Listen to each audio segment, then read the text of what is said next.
জমশেদ মজুমদার ভাই একটা strategy follow করছে। আপনি ওই স্ট্র্যাটেজি ফলো করে যে সব বিক্রি করে ফেলবেন, ব্যাপারটা এরকম না। মানুষ কখনোই ভালো প্রোডাক্ট কিনে না, মানুষ ওই প্রোডাক্টটাই কিনে যেটা সে ভাবে ভালো। কাস্টমার সাইকোলজি ক্র্যাক করতে পারলে মার্কেটিং কোনো ইস্যুই না।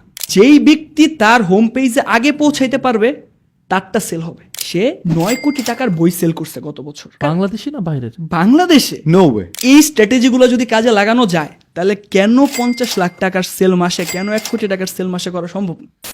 আসসালামু আলাইকুম everyone, welcome to two sense podcast. আজকের যে পডকাস্টের গেস্ট আমাদের সাথে আছে খুবই ইয়াং এবং খুবই সাকসেসফুল একটা ছেলে, মাশাআল্লাহ। ছেলেটার বয়স হচ্ছে মাত্র 24 বছর, কিন্তু গত 3 বছরে সে 4 কোটি টাকার উপরে রেভিনিউ জেনারেট করেছে।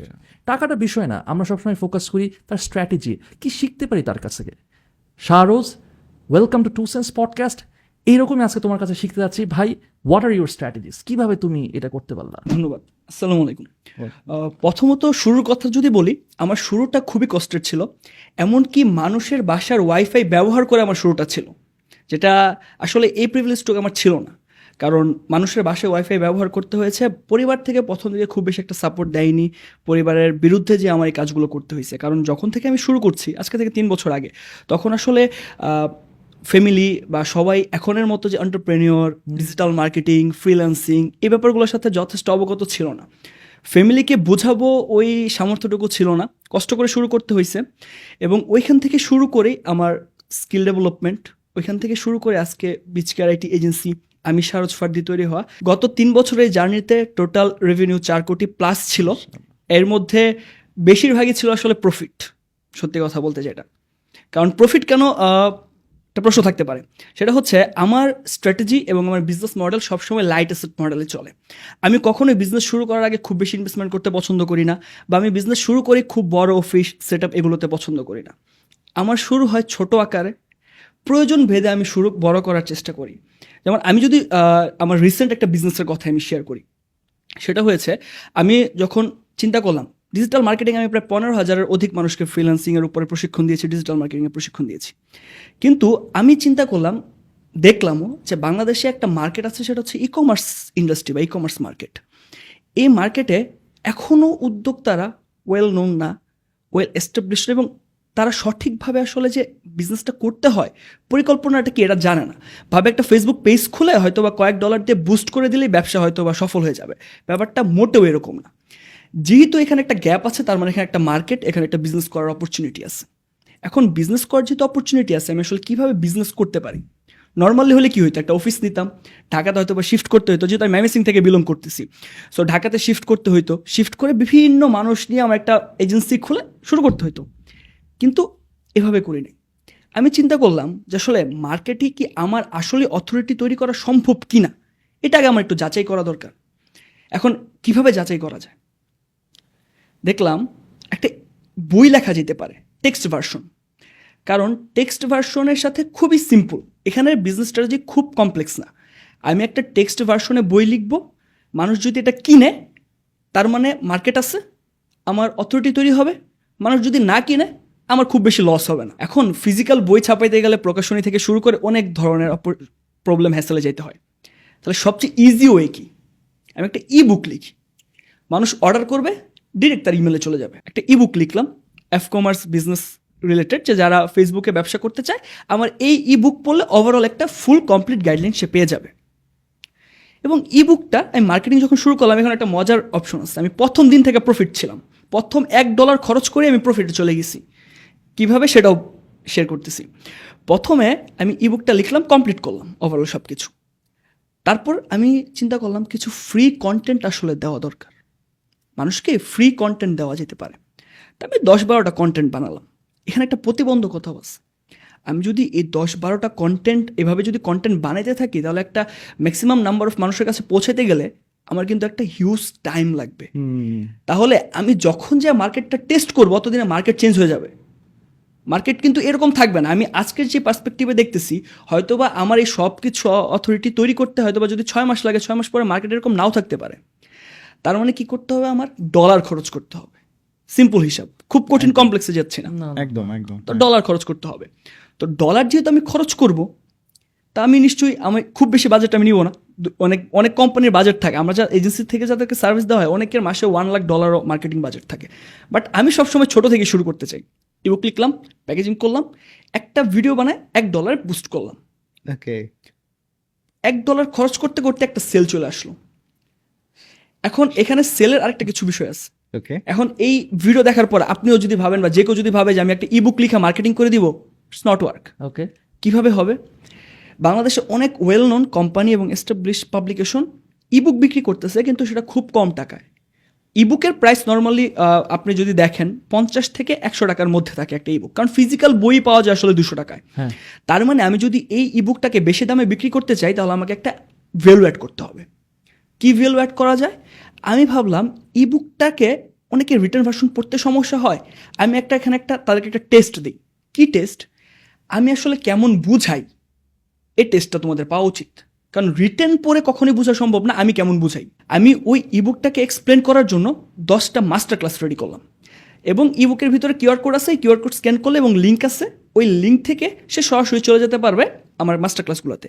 এবং এর মাধ্যমে আসলে আমি ট্র্যাক করতে পারবো যে কারা কারা ইবুকটা পড়ছে, ফুললি কমপ্লিট করছে এবং আমার মাস্টার ক্লাস দেখছে। তার মানে তারা হাইলি হট কাস্টমার আমার জন্য। এ পর্যন্ত কমপ্লিট হলো, মানুষ ভ্যালু পাচ্ছে। আমার ইবুক আলহামদুলিল্লাহ 10,000-এর উপর মানুষ এ পর্যন্ত কিনে ফেলছে। ওয়াও, সো এখানে একটা অ্যাভারেজ করা যেতে পারে $1 যদি একটা করে সেল হয়, আমার 200 টাকার মতো একটা ইবুক প্রাইস ছিল। এখান থেকে আমার রেভিনিউ শুরু হয়েছে এবং ফার্স্ট দিন থেকে আমি প্রফিটে ছিলাম।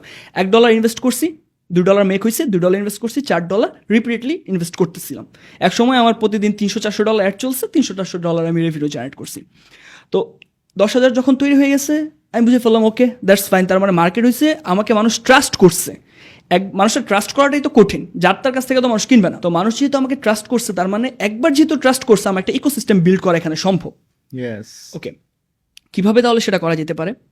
এই ইবুক যারা কিনছে তাদেরকে আমি ইমেল আমাকে দিতে হয়, ইমেল এবং নাম্বার এবং তার ফুল নেম দিয়ে তার কিনতে হয়। তো তাদেরকে ইমেল পাঠানো শুরু করলাম। কীভাবে পেলাম? এই যে ইমেল যা পাঠালাম, কী পাঠাচ্ছি সেটা বলি। 2-3 জন কাস্টমার, আমি আসলে কী কী পদক্ষেপ নিছি সব আমি আমার ফিল্ড থেকেই নিছি। আমার কোনো প্রি প্ল্যান ছিল না যে আমি এটা করব, তারপর এটা করব, তারপর এটা করব। পরিস্থিতি এবং প্রয়োজন আমাকে বোঝাই দিছে আমার কী করতে হবে। তো ইবুকে কিছু মানুষ আমাকে বলতেছিল যে ভাই আপনার যদি একটা কমিউনিটি থাকতো তাহলে ভালো হইতো। ওয়াও, তা আমি চিন্তা করলাম ওকে, ফেসবুক গ্রুপ হচ্ছে এই মুহূর্তে বেস্ট একটা কমিউনিটি। আমি একটা ফেসবুক গ্রুপ খুললাম, যারা ই বুক কিনছে সবাই গ্রুপে মেল করলাম যুক্ত হোক। সবাই যুক্ত হয়েছে এবং যুক্ত হওয়ার পরে এখানে আমার আরেকটা বড় ক্রেডিবিলিটি তৈরি হয়ে গেছে যে আমি একটা বিজনেস ক্লাব বাংলাদেশ নামে একটা গ্রুপ আছে, যেখানে এই মুহূর্তে অ্যারাউন্ড 17,000-এর মতো মেম্বার আছে, যারা সবাই ইবুক আমার কাছে Very good. কিনছে। এবং এটা এই মুহূর্তে পাবলিক গ্রুপ, যে কেউ যুক্ত হতে পারে। ওকে, এখন মানুষ যে টেস্ট পেয়ে গেল না যে উনি তো ভালো বুঝায়, এখন তার মধ্যে একটা ক্ষুধা তৈরি হয়েছে। এটা একটা ট্রিপ ওয়ারের মতো, যে আমি তাকে ছোটোভাবে নক করলাম যে ঠিক আছে আমার কাছে এইটা আছে, তুমি কি আরও শিখতে চাও? তারা বলতেছে ভাই আপনার যদি এমন কিছু থাকতো যেখানে আপনার আন্ডারে থাইকে আমরা একটু কথাবার্তা বলতে পারতাম, বিজনেস পারতাম, মানে আমি আরও অনেক কিছু শিখতে চাই ভাই, আপনি মাশাআল্লাহ ভালো শিখিয়েছেন। ঠিক আছে, আমি একটা কোর্স ডিজাইন করা শুরু করলাম, যে কোর্সটা একদম ই কমার্স ফুল সলিউশন। যেই ব্যক্তি একদম জিরো স্ক্র্যাচ থেকে, সে ই কমার্স মানে বুঝেও না ভালো মতো, তাকে টার্গেট করে আমি একটা কোর্স শুরু করলাম। এবং মোস্ট অ্যাডভান্স, কেউ যদি 15 লাখ টাকা 20 লাখ টাকা মান্থলি সেল করতে চায় সম্ভব, যদি সে এই সবগুলো ভিডিও মনোযোগ সহকারে দেখে। কোর্সের যখনই কথা হয় তখনই ভাই সাপোর্ট, এই সমস্যা সেই সমস্যা, প্রি রেকর্ডেড ভিডিও তো ভাই আমি পারবো না, বুঝবো না, বিভিন্ন বিষয়বস্তু থাকে। সলিউশন আছে, কেউ একটা প্রবলেমে পড়ছে, তার ওই প্রবলেমটা সলভ করছি, ওইটা আবার কোর্সে ইনক্লুড করে দিছি। এখন কি হবে, যে ওই প্রবলেমে পড়ার আগেই জানবে এই প্রবলেমে পড়লে সলিউশন কি, সাবাস। আর আমার কাছে আসতেই হবে না যে ভাই আমার ওই সমস্যা অলরেডি তোমার কি কি সমস্যা হইতে পারে সব কিছুর সলিউশন আলাদাভাবে আছে, যেখানে যে তুমি শুধুমাত্র সমস্যার ভিডিও দেখতে পারবা, যে এই সমস্যা হলে কি করবেন, ওই সমস্যা হলে কি করবেন, এই স্ট্র্যাটেজি কাজ করতেছে না, কি করা দরকার, এভরিথিং। এখন যেহেতু স্ক্র্যাচ থেকে ডিজাইন করা, কিছু মানুষ আছে ভাই আমি তো অলরেডি 50 লাখ টাকার ব্যবসা করতেছি, আমি কি করব? আপনি ভালো বুঝান, আপনার সাথে আমি কানেক্টেড থাকতে চাই, আমি কি করব? আমার তো ভাই আমি তো মার্কেটার না, সবার মার্কেটিং ব্যাকগ্রাউন্ড থাকে না, সবাই মার্কেটিং ব্যাকগ্রাউন্ড করতে পারবে না। একজন উদ্যোক্তার মানে যে মার্কেটিং ব্যাকগ্রাউন্ড থাকতে হবে ব্যাপারটা এরকম না। সে তার ইনভেস্টমেন্ট আছে, তার লজিস্টিক ক্লিয়ার, তার টিম আছে, তার Product knowledge থাকে। সব কিছু। এখন সে মার্কেটিং করতে চায়, ওকে, তাহলে কি করা যায়? তারাই বলছে ভাই আপনি একটা মার্কেটিং এজেন্সি খুলেন। আমি একটা মার্কেটিং এজেন্সি খুলছি। মার্কেটিং এজেন্সি খোলার পর এখন এমন অবস্থা, আমাদের 500+ লিড আসছে যাদের সাথে আমরা এখনো কোনো মিটিংয়ে বুক করতে পারিনি। আমাদের এই পরিমাণ বিজি স্কেজুল আল্লাহ। যে আমরা কোনো মার্কেটিং যে কারোর সাথে আমরা অ্যাপয়েন্টমেন্ট বুক করবো তাকে এই সময়টা আমাদের নাই। ওকে, এখন আরও কিছু ক্লায়েন্ট আছে যারা আরও অ্যাডভান্স জানতে চায়। ভাই আমার অলরেডি মার্কেটিং সার্ভিস দিয়ে হবে না, কিছু কিছু বিজনেসের কাস্টম প্রবলেম থাকে যে সব কিছু ঠিক কিন্তু হয়তোবা সে স্কেল করতে পারতেছে না, আদারওয়াইজ এমন কিছু ছোট ছোট প্রবলেম আছে যে প্রবলেমগুলো সলভ করলেই তার বিজনেস এক্সপেন্ড করা সম্ভব। মার্কেটিং সার্ভিসের প্রয়োজন নেই, ঠিক আছে, সমস্যা নেই, 1-to-1 কনসালটেশন। তুমি আমার সাথে জুমে আসো, আমি তোমার 1 or 2 আওয়ার্স একটা কনসালটেশন দিচ্ছি, তুমি আমাকে একটা নির্দিষ্ট পরিমাণ চার্জ দিতে হবে। সো দিচ্ছে। সো এরপরে কি হয়, আমার যেহেতু ওই যে বললাম ফার্স্টে ইবুক একটা কমিউনিটি তৈরি হয়েছে, এখন এই কমিউনিটিটাকে কাজে লাগানোর পালা। এই কমিউনিটিটাকে দেখা বিভিন্ন ক্রস বর্ডার প্রোডাক্ট আনে কেউ, কারো লজিস্টিক বিজনেস আছে, কারো হয়তো বা কোনো কুরিয়ার সার্ভিস আছে, তারা আমার সাথে পার্টনারশিপ করা শুরু করতেছে।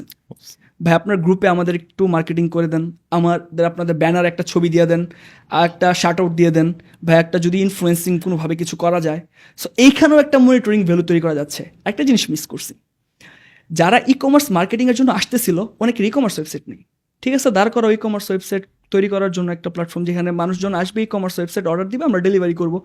এখানে আবার ফানেল বড় হয়ে গেছে এখন। আর আমি মার্কেটিং এবং এই যে এজেন্সি দাঁড় করালাম, একটা টাকাও লাগেনি, সব পার্সোনাল ব্র্যান্ডের থ্রুতে। এখন ফানেলটা বড় করলাম, কিভাবে ফানেল আরও বড় হলো, এখন আমরা আর মার্কেটিং নিয়ে মার্কেটিং করি না। ই কমার্স ওয়েবসাইট লাগবে, এই ধরনের মার্কেটিং হয়। ই কমার্স ওয়েবসাইট লাগবে এটাই তো আর বলি না, মানুষকে ভ্যালু দিই, মানুষ একটা অথেন্টিসিটি তৈরি হয়েছে, ক্রেডিবিলিটি তৈরি হয়েছে, দ্যাটস ওয়াই মানুষ আমার কাছে আসে। ওকে, ই কমার্স ওয়েবসাইট তৈরি করতে আসবে, ঠিক আছে। এখন ই কমার্স ওয়েবসাইট যে সে তৈরি করবে তার গ্রাফিক্স ডিজাইন দরকার, তার স্লাইডার দরকার, তার ব্যানার দরকার, তার প্রোডাক্ট ফটোগ্রাফি শুরু থেকে সব কিছু দরকার। এখন বারবার দৌড়াবে, দরকার নেই, আমার কাছে আসো। ই কমার্স ওয়েবসাইট তৈরি হলো, তাকে আমরা কি করলাম, ফুল গ্রাফিক্স ডিজাইন দিলাম, সব কিছু দিলাম। এখন রিলস অনেক ভালো পারফর্ম করে ক্লথিং ব্র্যান্ডে, ঠিক আছে, এটার সলিউশনও আছে। আসো, সলিউশন দিচ্ছি।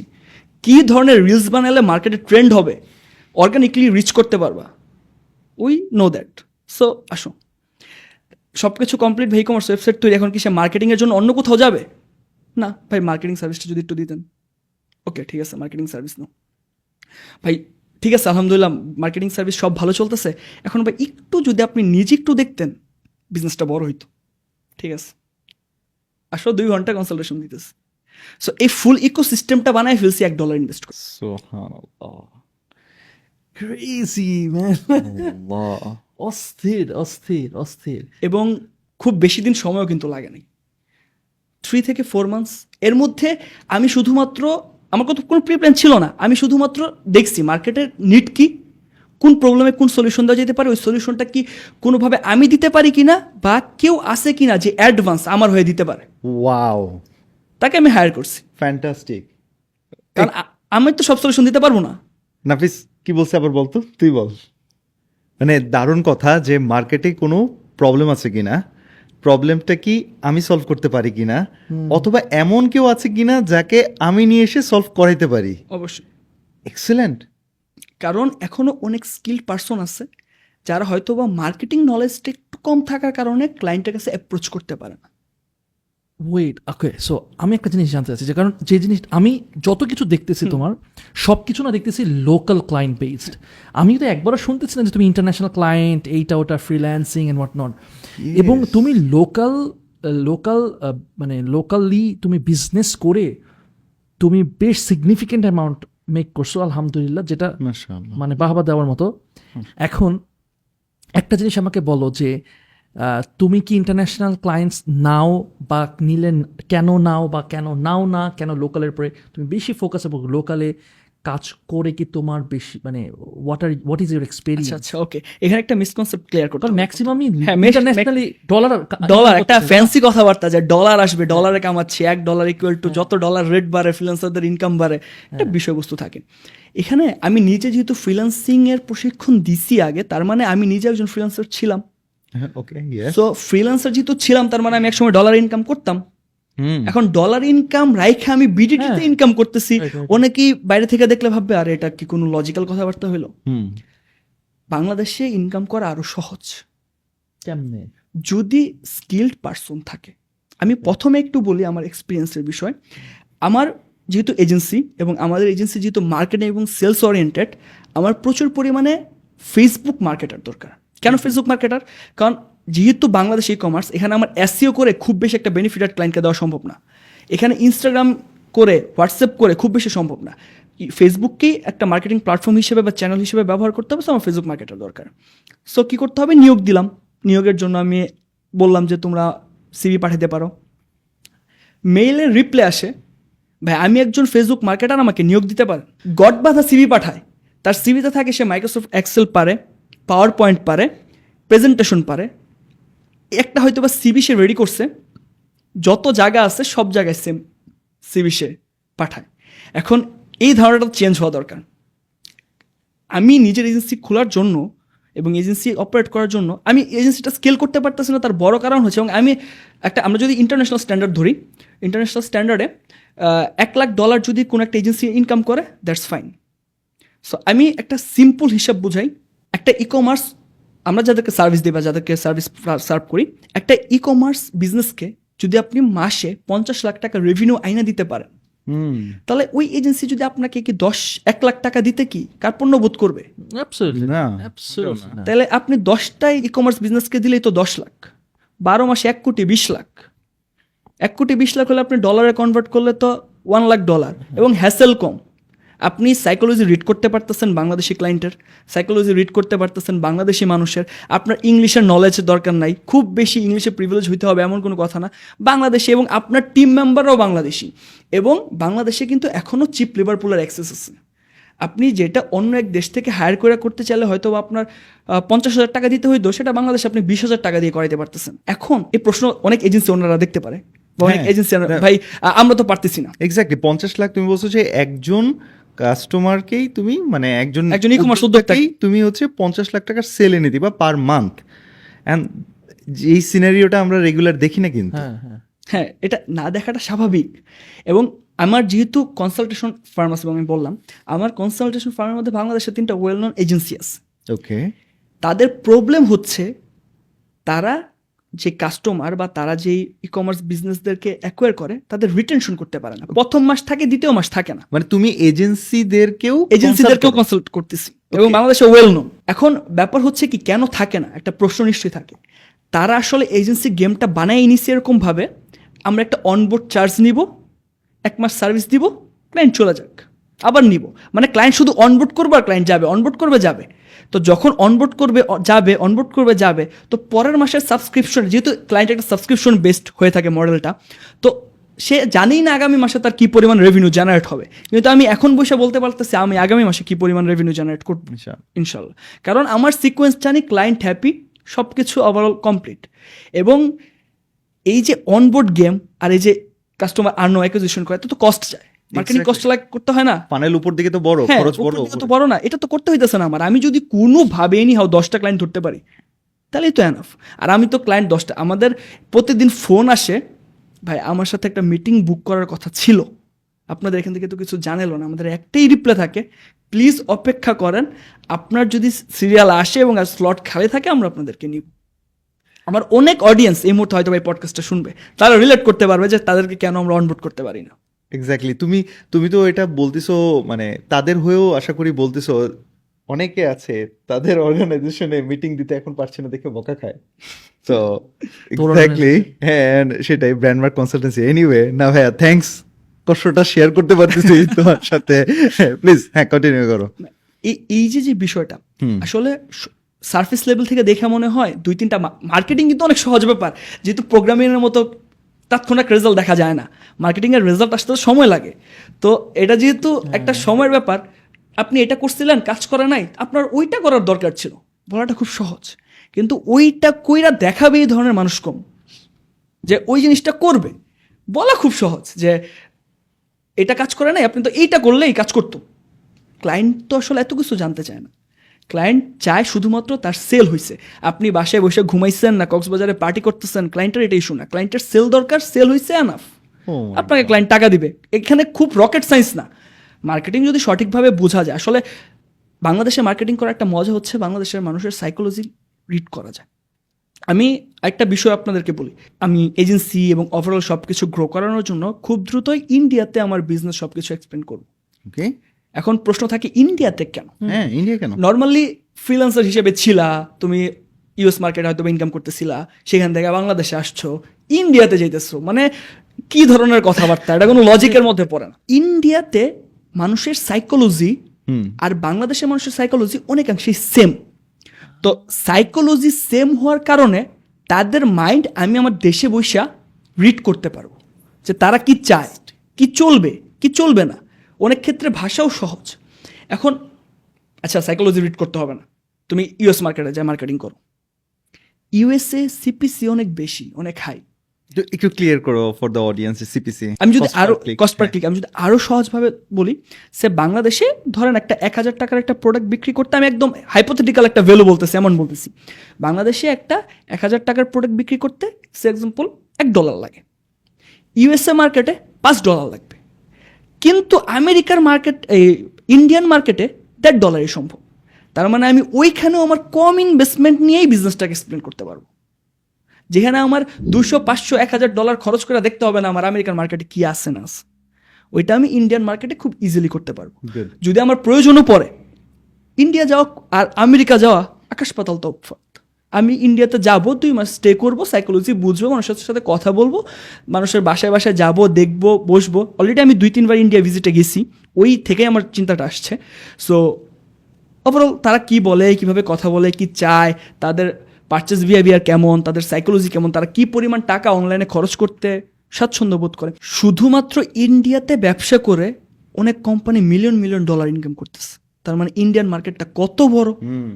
এখন এই জিনিসটা বাংলাদেশ থেকে করা যাচ্ছে না, কারণ কিছু কিছু বিজনেসের জন্য পটেনশিয়াল কাস্টমার দরকার, যে কাস্টমারটা বাংলাদেশে খুব কম। যেমন আমরা 20 কোটির জনসংখ্যা থেকে যদি 4 কোটি রেভিনিউ করা সম্ভব, তার মানে যেখানে 120 কোটি ওইখানে মাল্টিপল করা সম্ভব। এবং same CPC, same customer acquisition cost, same behaviour, সব কিছুই সেম। ওইটার জন্য আমার শুধুমাত্র একটাই ভেরিয়ার, ল্যাঙ্গুয়েজ। ওইটা ওয়েব সিরিজ, মুভি, ওইখান থেকে দেখেও যদি ক্যাপচার করা যায়, অলরেডি অনেকটাই কভার আপ চলে আসছে। সো যদি করা যায়, অনেকেই থাকে বুঝে, জানে, বলতে পারে, কিন্তু এই বলাটা যদি একটু প্র্যাকটিস করা যায়, কভার আপ করা সম্ভব। থোড়া হিন্দি থোড়া হিন্দি আতা হ্যায়। এইনিওয়ে, একটা জিনিস খুবই ভালো লাগলো, সেটা হচ্ছে সাইকোলজি আর মার্কেটিংকে তুমি যেভাবে একটার সাথে একটা মিলিয়ে দেখো, তাই না নাফিস? মানে মার্কেটিংকে আসলে বোঝা খুব সহজ যদি সাইকোলজিটা বোঝা যায়।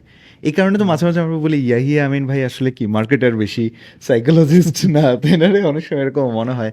তবে ইয়েস, সাইকোলজি বোঝা আর মার্কেটিংটা ধরতে পারা আসলে অনেকটা একই কথা। মানুষ কিভাবে আসলে চিন্তা করে, এই প্রসেসটা বুঝতে হবে।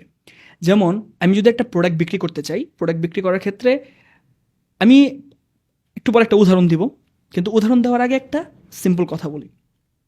সে একটা প্রোডাক্ট, এই প্রোডাক্টকে কি কি ফিচার্স আছে এটা কখনোই কাস্টমার শুনতে চায় না।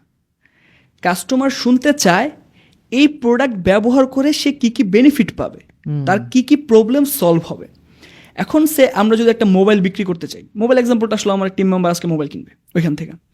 সো মোবাইলের জিনিসটা যদি আমি চিন্তা করি, আমি যদি বলি এই মোবাইলে 5000 mAh ব্যাটারি আছে, অন দ্য আদার হ্যান্ড আমি যদি বলি আপনি মোবাইলটা একবার চার্জ দিয়ে সারাদিন ইউজ করতে পারবেন, গান শুনতে পারবেন, আপনার বারবার মোবাইলটা চার্জ দিতে হবে না, এটা কিন্তু বেশি ইফেক্টিভ। সেম জিনিস শুধুমাত্র একটু কথা ঘুরায় দেওয়া, যেটা আইফোন করে বা অ্যাপেল করে। একটা উদাহরণ দিই, আসলে আমাদের বেশিরভাগ ক্লায়েন্টই চায় না আমরা প্রকাশ করি তারা আমাদের ক্লায়েন্ট। আচ্ছা আচ্ছা। তার কারণ আমরা যে ধরনের ইউনিক স্ট্র্যাটেজি অ্যাপ্লাই করি, এই ইউনিক স্ট্র্যাটেজি এবং ট্রিক্সগুলা কম্পিটিটর অ্যাপ্লাই করা শুরু করবে। সো এই জন্য বেশিরভাগ ক্লায়েন্ট চায় না যে আমরা প্রকাশ করি তারা আমার ক্লায়েন্ট। আমার মনে হয় আজকের পডকাস্টের পরে তোমার কল মনে হয় আরো বেশি বেড়ে যাবে। ও আরো হ্যাঁ। বড় করে সরি বলতে হবে। আরো বড় করে আরেকটা তোমার podcast sorry এ বলতে হবে। মনে হয় আমি তোমাকে কল দিব, বুঝছো? এটা সাইকোলজি।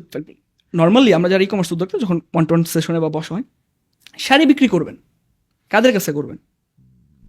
ফিমেলদের কাছে, মহিলাদের কাছে। নর্মালি এটাই তো চিন্তা করে একজন উদ্যোক্তা যে আমার শাড়ির কিনবে হচ্ছে মহিলারা। যারা পড়বে মানে কনজিউমার।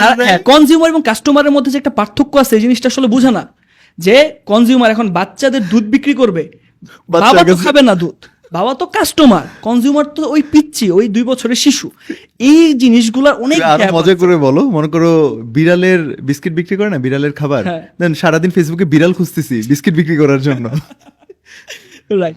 তো এখন এই সেম জিনিসটাকে একটা প্ল্যান ছিল আমার অনেক দিনের, অনেক জায়গা থেকে নলেজ নিয়ে অ্যাপ্লাই করা। আসলে শেখার তো শেষ নাই, এবং আপনি যত শিখবেন আপনি তত রিয়েলাইজ করতে পারবেন কত কিছু আসলে শেখার বাকি। তো একজন ক্লায়েন্ট সে শাড়ি বিক্রি করবে। এখন সে যেহেতু শাড়ি বিক্রি করবে তার চিন্তাই হয়েছে এই শাড়ি কিনবে মহিলারা। এখন একটা নতুন শাড়ি বিজনেসম্যান বা ই কমার্স উদ্যোক্তা, একজন পুরাতন, প্রথমে তাকে বিট করতে হবে যে অলরেডি মার্কেটে এস্টাবলিশ। এখন মার্কেটে যে এস্টাবলিশ সে কি করতেছে, একটা মডেল আনতেছে, ফটোশ্যুট করতেছে, বিক্রি করতেছে, ছবি দিতেছে, পোস্ট করতেছে। তার মানে এখানে কিছু ইউনিক করতে হবে মার্কেটটা গ্র্যাব করার জন্য। এখন মানুষ সবসময়ই বাঙালি জাতি ইমোশনাল জাতি।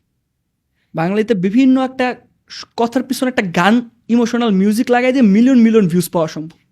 সো এটা থেকে বোঝা যায় যে বাঙালি আসলে কি পরিমাণে ইমোশনাল জাতি।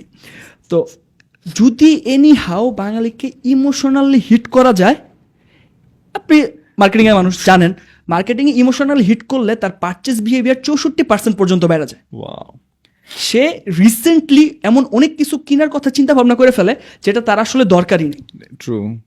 অনেক কিছু, অনেক জামা কাপড় থাকে আমরা কিনে নিয়ে যাই বাসায়, পরে মনে হয় যে এটা তো পরি না, এটা কেন কিনলাম। অনেক এই জিনিসটা কিন্তু ব্ল্যাক ফ্রাইডে অফার বা এই ক্ষেত্রে ইউজ করে ইন্টারন্যাশনালি। ওই পার্সপেক্টিভে যাচ্ছি না, যেটা বলতেছিলাম, একটা ইমোশনাল অ্যাড বানানো কেমন। প্রথমে তো এখানে কিন্তু শুধু যে ই কমার্স উদ্যোক্তাই, ব্যাপারটা কিন্তু কম্পিটিটর এমন না। যেই ব্যক্তি দোকানে শাড়ি বিক্রি করে সেও কিন্তু তোমার কম্পিটিটর। তোমার মাথায় রাখতে হবে যে দোকানে শাড়ি বিক্রি করে একজন কাস্টমার দোকান থেকে না কিনা কেন তোমার কাছ থেকে কিনবে। তার মানে তোমাকে এমন কিছু করতে হবে যা যদি তুমি করতে পারো মানুষ তোমার কাছ থেকে পারচেস করতে পারে। Very good. কি করো? বাঙালির আসলে গ্যাপ কই? গ্যাপ হচ্ছে বাঙালি পুরুষরা তাদের মাকে যে ভালোবাসে জিনিসটা বলে না কখনো। মাকে কিন্তু সবাই ভালোবাসে, আমি ভালোবাসি, আপনি ভালোবাসেন, এখানে যারা আছে সবাই ভালোবাসে, মাশাআল্লাহ। কিন্তু বলে না। কি করেন? একটা অ্যাড বানানো যেতে পারে। আমি সবসময় স্টোরি টেলিংয়ে খুবই বিশ্বাসী, এবং স্টোরি টেলিংয়ে বিশ্বাসের পাশাপাশি আমি সব কিছুর ভার্চুয়াল ফিল দেওয়ার চেষ্টা করি। জাস্ট বলা যে এখানে একটা ঘটনা জাস্ট বলার চেয়ে ওই সিকোয়েন্সটা সাজাইতে পারলে, ওই জিনিসটা ভিজুয়ালাইজ করাইতে পারলে মানুষ বেশি রিলেট করতে পারে। Good. তো একটা অ্যাড বানানো যেতে পারে এরকম, যেখানে একটা পুরুষ তার প্রথম মাসের স্যালারি দিয়া তার মাকে একটা শাড়ি গিফট করতেছে, এবং যখন গিফট করতেছে মা যখন শাড়ির বক্সটা বের করতেছে, বক্সের উপর লেখা মা তোমাকে অনেক ভালোবাসি কখনো হয়নি বলা। এবং এই কথাটা পড়ার পর মার চোখ দিয়ে পানি পড়তেছে, ছেলের চোখ দিয়েও পানি পড়তেছে, একটা আবেগ ঘন একটা পরিস্থিতি। এই অ্যাডটাই মার্কেটে অন্যান্য সব শাড়ি বিক্রেতাদের থেকে, ই কমার্স বিক্রেতাদের থেকে আলাদা করে ফেলছে। কারণ মার্কেটে যদি কেউ করে অফলাইনে, বক্সে তো এটা লেখা থাকে না, আপনি এই জিনিসটা অ্যাড করেন। ওকে, তার মানে মার্কেট থেকে ইমোশনালি মার্কেটিং করে আমরা তাদের চেয়ে চেঞ্জ হইলাম। এখন তারাও বিক্রি করতেছে 1000 টাকায়, আমরাও বিক্রি করতেছে 1000 টাকায়। কিন্তু এখন বাংলাদেশে একটা অসুস্থ কম্পিটিশন হয়, সে বিক্রি করে 1200, আমি করবো 1100, আমি করবো 1000, আমি করবো 900, 800, এমন করে একটা সময় পাইকারি দামে বিক্রি করতে হয়। কিন্তু আমি অলরেডি মার্কেটে আসলাম, 1000 টাকার যে মার্কেটটা, আমি একটা শাড়ির এক্সাম্পল ধরতেছি, হাইপোথেটিক্যাল প্রাইস হচ্ছে 1000। ওই 1000 টাকার শাড়িটা আমি কীভাবে 2000 টাকায় বিক্রি করবো? এখন আমার প্ল্যান হচ্ছে এটা। প্রথমে তো প্ল্যান আমি বিক্রি করব, যদি বিক্রি করতে পারি তারপর কীভাবে বেশিতে করব। এখন আমার টার্গেট কাস্টমার আগে কারা ছিল? পুরুষ। এখন আপনি কোন শাড়ির কত দাম জানেন? জানেন না, আপনিও জানেন না। এখন আপনি যখন অনলাইনে দেখবেন প্রোডাক্ট, এই শাড়িটা কিনবেন, ইমোশনালি হিট হয়েছেন, সে ধরেন আপনার ওয়াইফকে আপনি দিবেন, কখন গিফট করেন না সামনে ফেসবুকে, যারা জানেন ফেসবুকে কিন্তু আগামী কাদের 16 দিনের বা আগামী 60 দিনের মধ্যে কাদের অ্যানিভার্সারি, হ্যাঁ। কাদের ম্যারেজ সব কিছু করা যায়। হ্যাঁ। তো আপনি একটা অ্যাড বানান, আপনার ওয়াইফকে এই অ্যানিভার্সারিতে একটা শাড়ি উপহার দিন। আমি একদম মার্কেটিং মেসেজ সিম্পল করার চেষ্টা করতেছি আপনাদেরকে বোঝানোর জন্য বা অডিয়েন্সে বোঝানোর জন্য। হ্যাঁ। এখন সে শাড়িটা দেখলো, তার মনে হচ্ছে তার ওয়াইফকে কিনে দিবে।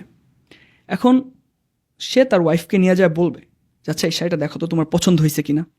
তার ওয়াইফ বলবে হ্যাঁ সুন্দর আছে, দাম কত? 2000। আরে এটা তো এখানে দেখছি আমি 1000 টাকায়, এটা একটা প্রবলেম হয়ে গেল না, এটা তো আমি করতে পারতেছি না। True. একটা ওয়ার্ড পুরো গেম চেঞ্জ করে দিবে।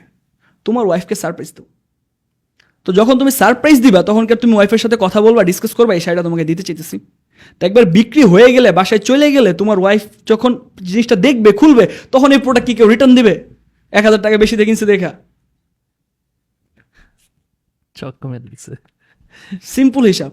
তাই এই স্ট্র্যাটেজিগুলো যদি কাজে লাগানো যায় তাহলে কেন 50 লাখ টাকার সেল মাসে, কেন 1 কোটি টাকার সেল মাসে করা সম্ভব না? কাস্টমার বাসায় গিয়ে বউয়ের আর মায়েরও খাবে না, না মানে এখন তো ভালোবাসা। হ্যাঁ, ওয়াও স্যার, মানে বউ ব্যালেন্সড, ওয়াও আমাকে ভালোবাসা, আবার বেশি দাম খরচ করছে, মানে ব্যালেন্সড হয়ে গেছে। এইভাবে কিন্তু সেল করে দেওয়া সম্ভব। এখন প্রথমে আসলে মার্কেট গ্র্যাপ, তারপর মার্কেট লিডার হইতে হবে। ওয়াও। প্রসেসিং এইটাই। এবং এই কারণেই আমরা আমাদের একটা এজেন্সি থেকেও ইন্টারন্যাশনাল মানে আর্নিং জেনারেট করতে পারতেছি, ক্লায়েন্ট অনবোর্ড করতে পারতেছি না। আমাদের প্রোগ্রামে প্রচুর মানুষ ইনভলভ আছে এবং প্রচুর মানুষ আমাদের প্রোগ্রামগুলো থেকে উপকৃত হচ্ছে আলহামদুলিল্লাহ। এইটা আসলে এটা একটা রিপল এফেক্ট ফেলে। কেমন আমি এখন প্রশ্ন আসতে পারে যে এত ই কমার্স ব্যবসা বুঝো তুমি, তুমি নিজে কমার্স ব্যবসা করো না কেন? প্রশ্ন আসবে। Okay, হ্যাঁ, মনে করে করলাম। প্রশ্নের আগে আমি বলতেছি কি প্রশ্ন আসবে, কারণ অলরেডি আমার কমেন্ট বক্সে ধরনের প্রশ্ন আসে। দেখেন, আমি যদি একটা ই কমার্স ব্যবসা করি, সব কিছুরই কিন্তু একটা সিলিং আছে। বাংলাদেশে বসে হয়তো বা 50 লাখ টাকার মান্থলি সেল করা সম্ভব, এই জন্য তো আর বাংলাদেশে বসে 10 কোটি টাকার মান্থলি সেল করা সো মাচ টাফ। তার মানে একটা সিলিং আছে। এখন আমি চাইলে ওই সিলিং ক্রস করে পর করতে পারবো না, কারণ আমার পছন্দ হচ্ছে লাইট অ্যাসেট মডেল, এক একজনের এক এক পছন্দ। এবং আমি যদি একটা ই কমার্স বিজনেস অপারেট করতে হয়তো আমার 20 জন লোক লাগবে, তা আমার বিজনেস, আমার টিম এই 20 জনের মধ্যেই শেষ। কিন্তু আমি যদি আপনাকে শিখাইতে পারি, আরও 10 জনকে শিখাইতে পারি, তারা আরও 50 জনের কর্মসংস্থান তৈরি করতে পারবে। তো একটা রিপল এফেক্ট ফেলতেছে। Ripple effect. আমার কাছ থেকে একজন শিখতেছে, তার মাধ্যমে 50 জনের কর্মসংস্থান তৈরি হচ্ছে। এভাবে আমার কাছ থেকে যদি 1000 মানুষ প্রপারলি ই কমার্স বিজনেসটা শিখতে পারে এবং তাদের যদি 50 জন করে থাকে, তাহলে প্রায় কি পরিমাণ 50,000 মানুষের কর্মসংস্থানের তৈরি হয়ে যেতেছে, শুধুমাত্র আমি আজকে ই কমার্স বিজনেস কিভাবে করতে হয় শেখাচ্ছি দেখে, এবং আমি নিজে ই কমার্স না করি দেখে। না করি দেখে। So, আমি যদি ই কমার্স করতাম, আমি হয়তো বা সর্বোচ্চ 50 জনের। না না, তুমি তো আর অন্যদেরকে বলতে না যে কিভাবে ভালো করা যায়। তা তো অবশ্যই। তখন এবং তো আর বলতে এবং না। অবশ্যই কিছু মনিটরিং ভ্যালু আছে, বেনিফিট হচ্ছে। এবং আমার এখানে আরেকটা প্যাশনও কাজ করে।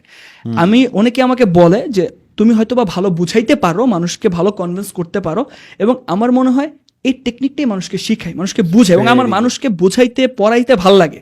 এটা যদিও টিচিং প্রফেশনে না আমি, কিন্তু আমার পড়াইতে ভালো লাগে, বুঝাইতে ভালো লাগে, এবং মানুষ বুঝে। দ্যাটস ওয়াই আমার মনে হচ্ছে এটাই আমার প্লাস পয়েন্ট, আমার এটাই করা উচিত। ওই আর সবসময় ই কমার্স বিজনেস, তো প্রোডাক্ট নিয়ে আসা, এগুলো আমার খুব বেশি একটা পছন্দ না। হ্যাঁ, কি যাদের পছন্দ তারা করতেছে, কিভাবে করতে হয় আমি দেখাই দিতেছি, কিন্তু আমার পছন্দ না।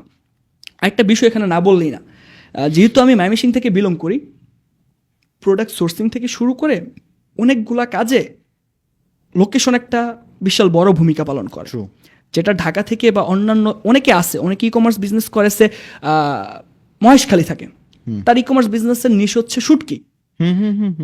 ঢাকাতেই যে করতে হবে এই ভুল জিনিসটা যাতে না মানুষ মেসেজ না পায় তাই বলছি, কিন্তু আমাদের ময়মনসিং থেকে করবে এমন কোনো কিছু নাই ঐতিহ্যবাহী। তার মানে আমার আউটরিচ করতে হবে, কোথাও যাইতে হবে, ওই হ্যাসেল আমার ভালো লাগে না।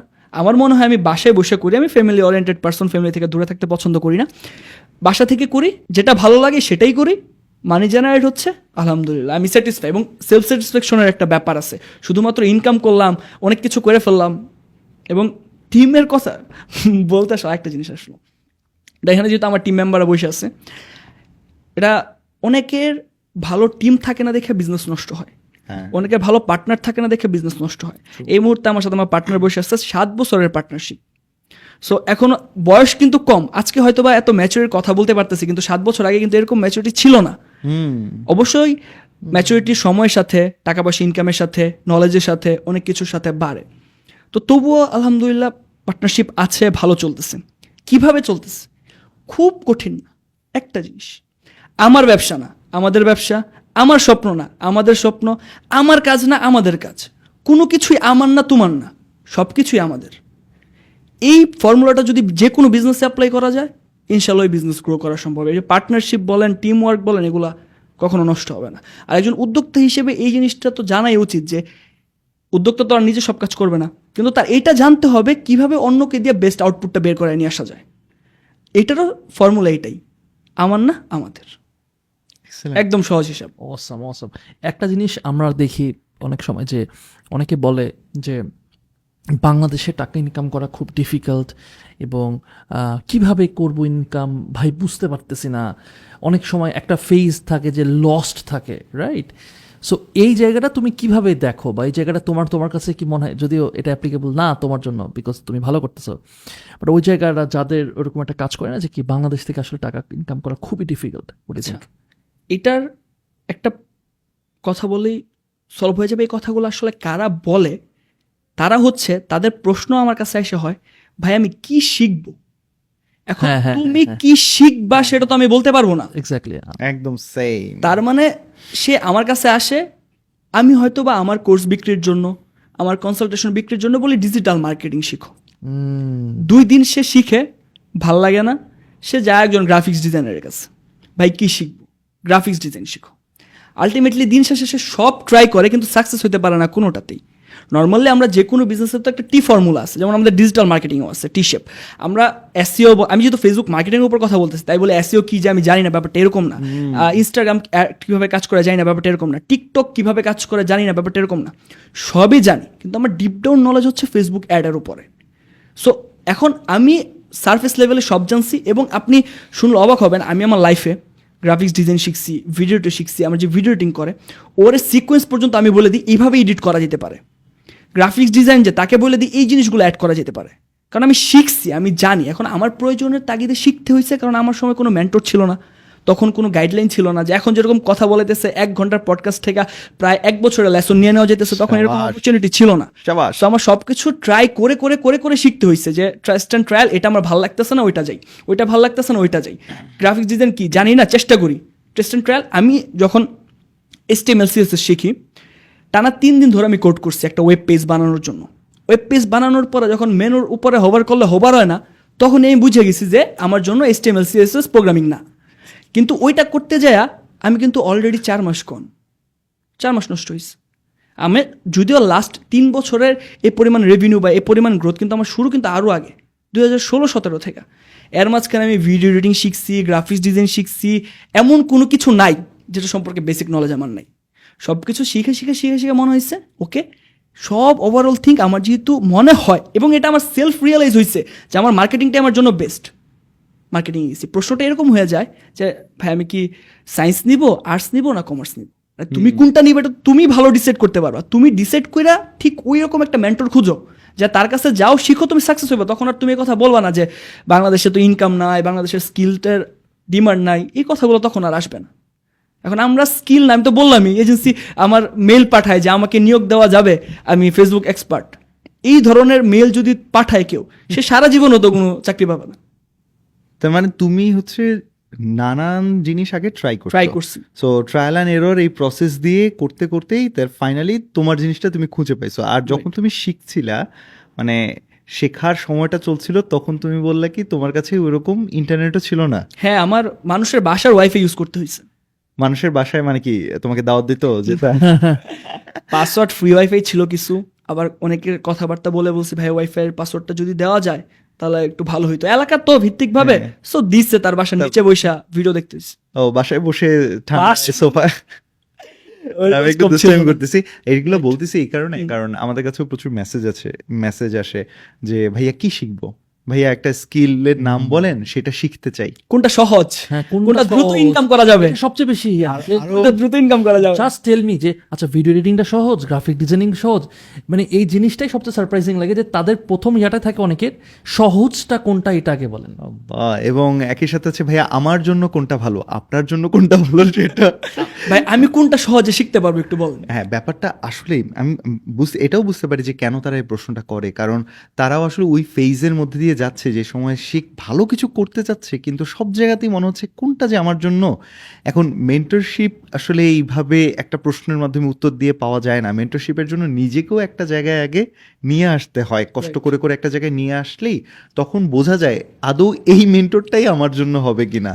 কারণ একজন মানুষ হচ্ছে গান শিখায়, তার কাছে আমি হচ্ছে যদি বলতে থাকি ভাই আমি গ্রাফিক ডিজাইন কিভাবে ভালো করব, অনেকটা এরকম লাগে আমাদের কাছে বিষয়টা। তবে এটার একটা সমাধান আছে। হ্যাঁ ভাই, সমাধান সেটা হচ্ছে আজ থেকে 3 বছর আগে এত ফ্রি রিসোর্স ছিল না, যেটা আমি বললাম, কিন্তু এখন কিন্তু প্রচুর পরিমাণে ফ্রি রিসোর্স আছে। আমি 4 মাস 5 মাস ট্রাই করে যা শিখতে পারতাম, তো আমি 4 ঘন্টার ভিডিও দেখে বুঝতে পারতেছি আমার কি এটাতে ইন্টারেস্ট আছে কি নাই। যেমন আমি রিসেন্টলি আমার এই এত গ্রোথ, এজেন্সি এত গ্রোথের যে কারণ বা যে বিষয়টা, সেটার একটা বিষয় বলি। কিছুদিন আগে আমি একটা 18টা ভিডিওর একটা সিরিজ পাবলিশ করি। আমার ইউটিউব চ্যানেলেও আছে, ফেসবুক পেজেও আছে এবং আমাদের ওয়েবসাইটেও আছে, একদম ফুললি ফ্রি। এবং আমি যা জানি আমি চিন্তা করছি ওকে 10% আমি মানুষকে ফ্রিতে দিই, যদি বা আমার কাছে মনে হয়েছে 10% আরও কম হয়তো বা মানুষকে দিচ্ছি।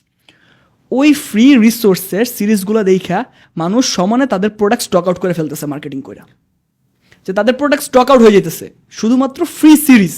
এখানে কোনো পেইড ছিল না, কোনো কনসালটেশন ছিল না, কিচ্ছু না, জাস্ট ইউটিউবে যায় ভিডিওগুলো দেখছে, দেখা যা বলছি, মানে আমি তো ওইটা বুঝেই বলছি যে যেই প্রসেসিংগুলা সকল বিজনেসের জন্য অ্যাপ্লিকেবল, যে এই অ্যাড সব বিজনেসের জন্যই যাবে, এই অ্যাড স্কেলিং সব অ্যাড স্কেলিং এর জন্যই যাবে, এই স্ট্র্যাটেজি সব বিজনেসের জন্যই যাবে, ওই স্ট্র্যাটেজিগুলো বলছি। এখন কিছু কিছু বিজনেস কাস্টমার সাথে যে আসি, এখন যাদের সাথে মিলছে তারা তো সমানে সেল করতেছে। এমনকি মজার ঘটনা বলি, গতকালকে একজন হুডি পাঠাইছেন আমাকে, গিফট করছে আর কি। এখন এই হুডি তার পাঠানোর কথা ছিল আর 4 দিন আগে, সে পাঠাইতে পারে না কারণ তার স্টক আউট হয়ে যায়। স্টক আউট হয়ে যাওয়ার কারণে সে আমার প্রোডাক্ট পাঠাইতে পারে নাই। এমনকি এই পরিমাণে স্টক আউট হয়েছে, তার একটা পাঞ্জাবিও আমাকে গিফট করার কথা ছিল। ওই পাঞ্জাবি মানে বানাইতে ওই যেখান থেকে সে বানায় ওইখান থেকে তারা এই পাঞ্জাবি দিতে পারতেছে না, এই পরিমাণে স্টক আউট হয়েছে। মাশাআল্লাহ। সো এখন এই ফ্রি রিসোর্সগুলো তো পাওয়া যাচ্ছে। ট্রু। আগে তো এই ফ্রি রিসোর্সগুলো পাওয়া যেত না, মানুষ জানতো না। আর এখন মানুষ স্মার্ট হচ্ছে। যেমন মানুষ কিভাবে স্মার্ট হচ্ছে আমি একটা এক্সাম্পল দেব, মানুষও বুঝবে। এখন ফ্রি রিসোর্সের কথা বলছি, এখন প্রশ্ন থাকবে ফ্রি রিসোর্স কোথায় পাবো? যারা যথেষ্ট স্মার্ট অলরেডি তারা কি করবে? ফেসবুকে যাবে, ইউটিউবে যাবে, আমার নাম লিখে সার্চ করবে, হয়তো বা ভিডিওর কমেন্ট বক্সে যাবে, ক্যাপশনে যাবে। সো আমি ইনডাইরেক্টলি বললেও কিন্তু তারা বুঝতেছে যে আসলে তাদের কি করা উচিত। বুঝতেছে কি করা উচিত। এখন কি করা উচিত দর্শক প্লিজ আপনারা জানান কি করা উচিত। এই জিনিসগুলো যদি তারা ক্যাচ করতে না পারে, তারপর দিন শেষে যদি আইসা বলে যে বাংলাদেশে স্কিল পার্সনদের দাম নাই, বাংলাদেশে এই নাই সেই নাই, সিস্টেমে ব্লেম দিয়ে তো লাভ নাই। অনেক সিস্টেম নিজে তৈরি করা যায়। আমি ইকোসিস্টেম বানাইলাম না, আমাকে কি বই পুস্তক শিখাই দিচ্ছে যে এই ইকোসিস্টেম বানাও? জাস্ট অবজার্ভ করতে হয়েছে মার্কেটের কি ডিমান্ড, সলিউশন কি আমার কাছে আছে কিনা বা কারো কাছে আছে কিনা। ফ্রি রিসোর্সেস থেকে আমি একটা জিনিস একটু টিপস দিয়ে একটা ইন্টারেস্টিং একটা বলি, যে এখন আমাদের যে অ্যালগরিদম, ফেসবুক, ইনস্টাগ্রাম, ইউটিউব অ্যালগরিদমটা এত স্ট্রং যে আমি এখন হয়ে গেছে কি যে মাঝে মাঝে টায়ার্ড হয়ে পডকাস্ট শেষ করে টায়ার্ড করে আমি ইনস্টাগ্রামের রিলস দেখতেছি, খালি ইনফরমেশন রাইট? এই ইনফরমেশন আমার রিলেটেড কিন্তু এখন সব কিছু রাইট। বাট এতদিন আমি ন্যাচারালি কনজিউম করতেছি যে হ্যাঁ এটা তো ইন্টারেস্টিং, কারণ ও তো জানে যে এই জিনিসটা আমার দরকার, আমাকে ওই জিনিসগুলো দেখাচ্ছে। আমার মনে হচ্ছে কি আরে এটা মানে খুব সবাই মনে হয় জানে, কিন্তু সাজ্জাদ জানে না। এটা আমি পরে দেখতেছি আরে কেউ আসলে জানে না। আমি কিভাবে বুঝছি যে কি এটা হইতেছে আমার কাছে শুধুমাত্র ইনফরমেটিভ টাইপের আসতেছে? আমার সাথে আমার ছোট ভাই একদিন বলতাম যে চল আমরা দুজন মিলে ভিডিও দেখি ইনস্টাগ্রামে, রাইট? এমনি চল মজার মিমস দেখি। আমি না তাকাই আছি, আরে ভালোই তো লাগতেছে, ইন্টারেস্টিং। ও আমার দিকে তাকায় আছে কি বোরিং জিনিসপাতি দেখতো, হ্যাঁ বুমার কোথাকার। আমি তাড়াতাড়ি স্ক্রোল করতেছি, দেখছি কিরে সব বোরিং জিনিস আসলেই তো। কিন্তু আমি কিন্তু বুঝিনি, মানে আমার বলার উদ্দেশ্যটা হচ্ছে যে আমি যদি আমার ফিডটাকে একটু ফিল্টার করতে হবে। True. ফিডটাকে ফিল্টার করলে কিন্তু আমি যদি ধরো এই যারা টু সেন্স পডকাস্টে একবার দেখা শুরু করবে, টু সেন্স পডকাস্ট অথবা তোমার কন্টেন্ট অথবা আরেকজনের ভালো কোনো কন্টেন্ট, তখন কিন্তু অ্যালগরিদম এখন এত স্মার্ট যে দেখা যাবে যে আমি ইউটিউবে একটা জিনিস দেখতেছি, ফেসবুক আবার সিমিলার জিনিস আমাকে দেখাতে পারে। রাইট, সো ওই জায়গাটা এখন কিন্তু এমন আছে কি আমার নিজে যে দেখতে হইতেছে, ফ্রি রিসোর্সেস আমার কাছে এখন আসতেছে, হ্যাঁ এটা কোন দিকে চলে গেছে তার মানে তাই না? এখন এরপরও যদি আসলে কেউ বলে তাহলে তো, যেমন এখানে আমি রিসেন্টলি আরেকটা জিনিস শেয়ার করতে চাই, সেটা হচ্ছে উদ্যোক্তাদের যে প্রবলেমটা হয়, আমি যেরকম একটু আগে একটা স্ট্র্যাটেজির কথা বললাম যে শাড়ি বিক্রি হচ্ছে, হ্যাঁ। মানে যে শাড়ি অনলাইনে বিক্রি করতেছে, যেহেতু আপনি হোম পেজের কথাটা বলেন এই জন্য আমি জিনিসটা বলতেছি, যে শাড়ি বিক্রি করতেছে সে তোমার কম্পিটিটর, আবার যে অফলাইনে শাড়ি বিক্রি করতেছে সেও তোমার কম্পিটিটর। ব্যাপারটা মোটেও এরকম না। এই ফেসবুকে যারা আছে, যারা অ্যাড চালায়, সবাই তোমার কম্পিটিটর। শাবাশ, এটা যারা ফেসবুকে অ্যাড চালায় তারা জানে এটা, একদম এটা perfect বুঝতে কিভাবে কম্পিটিটর প্রশ্ন আসতে পারে। একদম ভাই Very তুমি যে কাস্টমারটাকে টার্গেট করতেছো, তার হোম পেজ, তার নিউজ ফিড একটাই। এখন আমি আরো সিম্পলাইজ যদি করতে চাই, একদম আমরা বেশিরভাগ যারা ই কমার্স উদ্যোক্তা, মানে যারা প্রোডাক্ট পারচেস করে, মধ্যবিত্ত ফ্যামিলি, এলিট ক্লাস মানুষজন খুব কম কিনে, নিম্নবিত্ত মানুষজন খুব কম কিনে অনলাইন থেকে। সো একজন মধ্যবিত্ত ফ্যামিলি চিন্তা করে 30,000 থেকে 40,000 টাকা যদি তার স্যালারি হয়, মাস শেষে তার 1,500 2,000 টাকা এক্সট্রা থাকে, বা দ্রব্যমূল্যের যে ঊর্ধ্বগতি ওই হিসাবে। তো তার হাতে 1,000 টাকায় আমি ধরে নিলাম আস। এখন আপনি অ্যাড চালাইতেছেন শাড়ির 1,000 টাকা দাম, আমি অ্যাড চালাইতেছি কিচেন একটা আইটেমের 1,000 টাকাই দাম। দুইটাই তার নিড। যেই ব্যক্তি তার হোম পেজে আগে পৌঁছাইতে পারবে তারটা সেল হবে। এখন আপনি হয়তো বা দ্বিতীয়তে পৌঁছাইলেন, এখন আপনি দ্বিতীয়তে পৌঁছায় তো লাভ নাই, তার কাছে তো টাকাই নেই, সে কিনবে কিভাবে আপনারটা? তার মানে খুবই অর্গানাইজড ওয়েতে আপনার কাস্টমারের কাছে পৌঁছাইতে হবে। শুধুমাত্র আপনার ওরিয়েন্টেড না, যারা অন্যান্য নিশের ব্যবসাও করতেছে তারাও আপনার কম্পিটিটর। সবাইকে টেক্কা দিয়ে আপনাকে ওই জায়গাটাতে যাইতে হবে। এবং এখানে হইতেছে যে শুধুমাত্র তোমার আগে আসতে হবে তা না, তোমাকে আবার ভালো কোয়ালিটি Content। দিতে হবে কন্টেন্ট। এখানে একটা বিষয় বলতেছি, বাংলাদেশে আপনি দেখবেন, যেহেতু আমার অ্যাড অনেকের কাছে যায়, আপনার কাছে যায়, আপনার কাছে এই ধরনের অ্যাডও যাবে, এটা একটা প্রোডাক্ট একটা টেবিলের উপর রাখা, এই প্রোডাক্টটাই অমুক এমুক, আমি খেয়ে দেখতেছি, মাশাআল্লাহ সুবহানাল্লাহ আলহামদুলিল্লাহ, এটা আপনারা ব্যবহার করতে পারেন। এখন জমশেদ মজুমদার ভাই একটা স্ট্র্যাটেজি ফলো করছেন, আপনি ওই স্ট্র্যাটেজি ফলো করে যে সব বিক্রি করে ফেলবেন, ব্যাপারটা এরকম না। প্রত্যেকটা নতুন স্ট্র্যাটেজি একজনের জন্যই ক্লিক করে, তার জন্য করার পর হয়তো বা তার পরবর্তী 5 জনের জন্য করবে। ওই এক স্ট্র্যাটেজি গোটা ই কমার্স ব্যবসায়ীর জন্যই ফলো হবে, কাজ করবে। ব্যাপারটা তো এরকম না একটা প্রোডাক্ট নিয়ে আইসা বইলা দিতেছে আমার প্রোডাক্ট বিক্রি, আমার প্রোডাক্ট সেরা না। ওই যে বললাম, স্টোরি টেলিংয়ের মাধ্যমে ভিজুয়ালাইজ করাইতে হবে তাকে।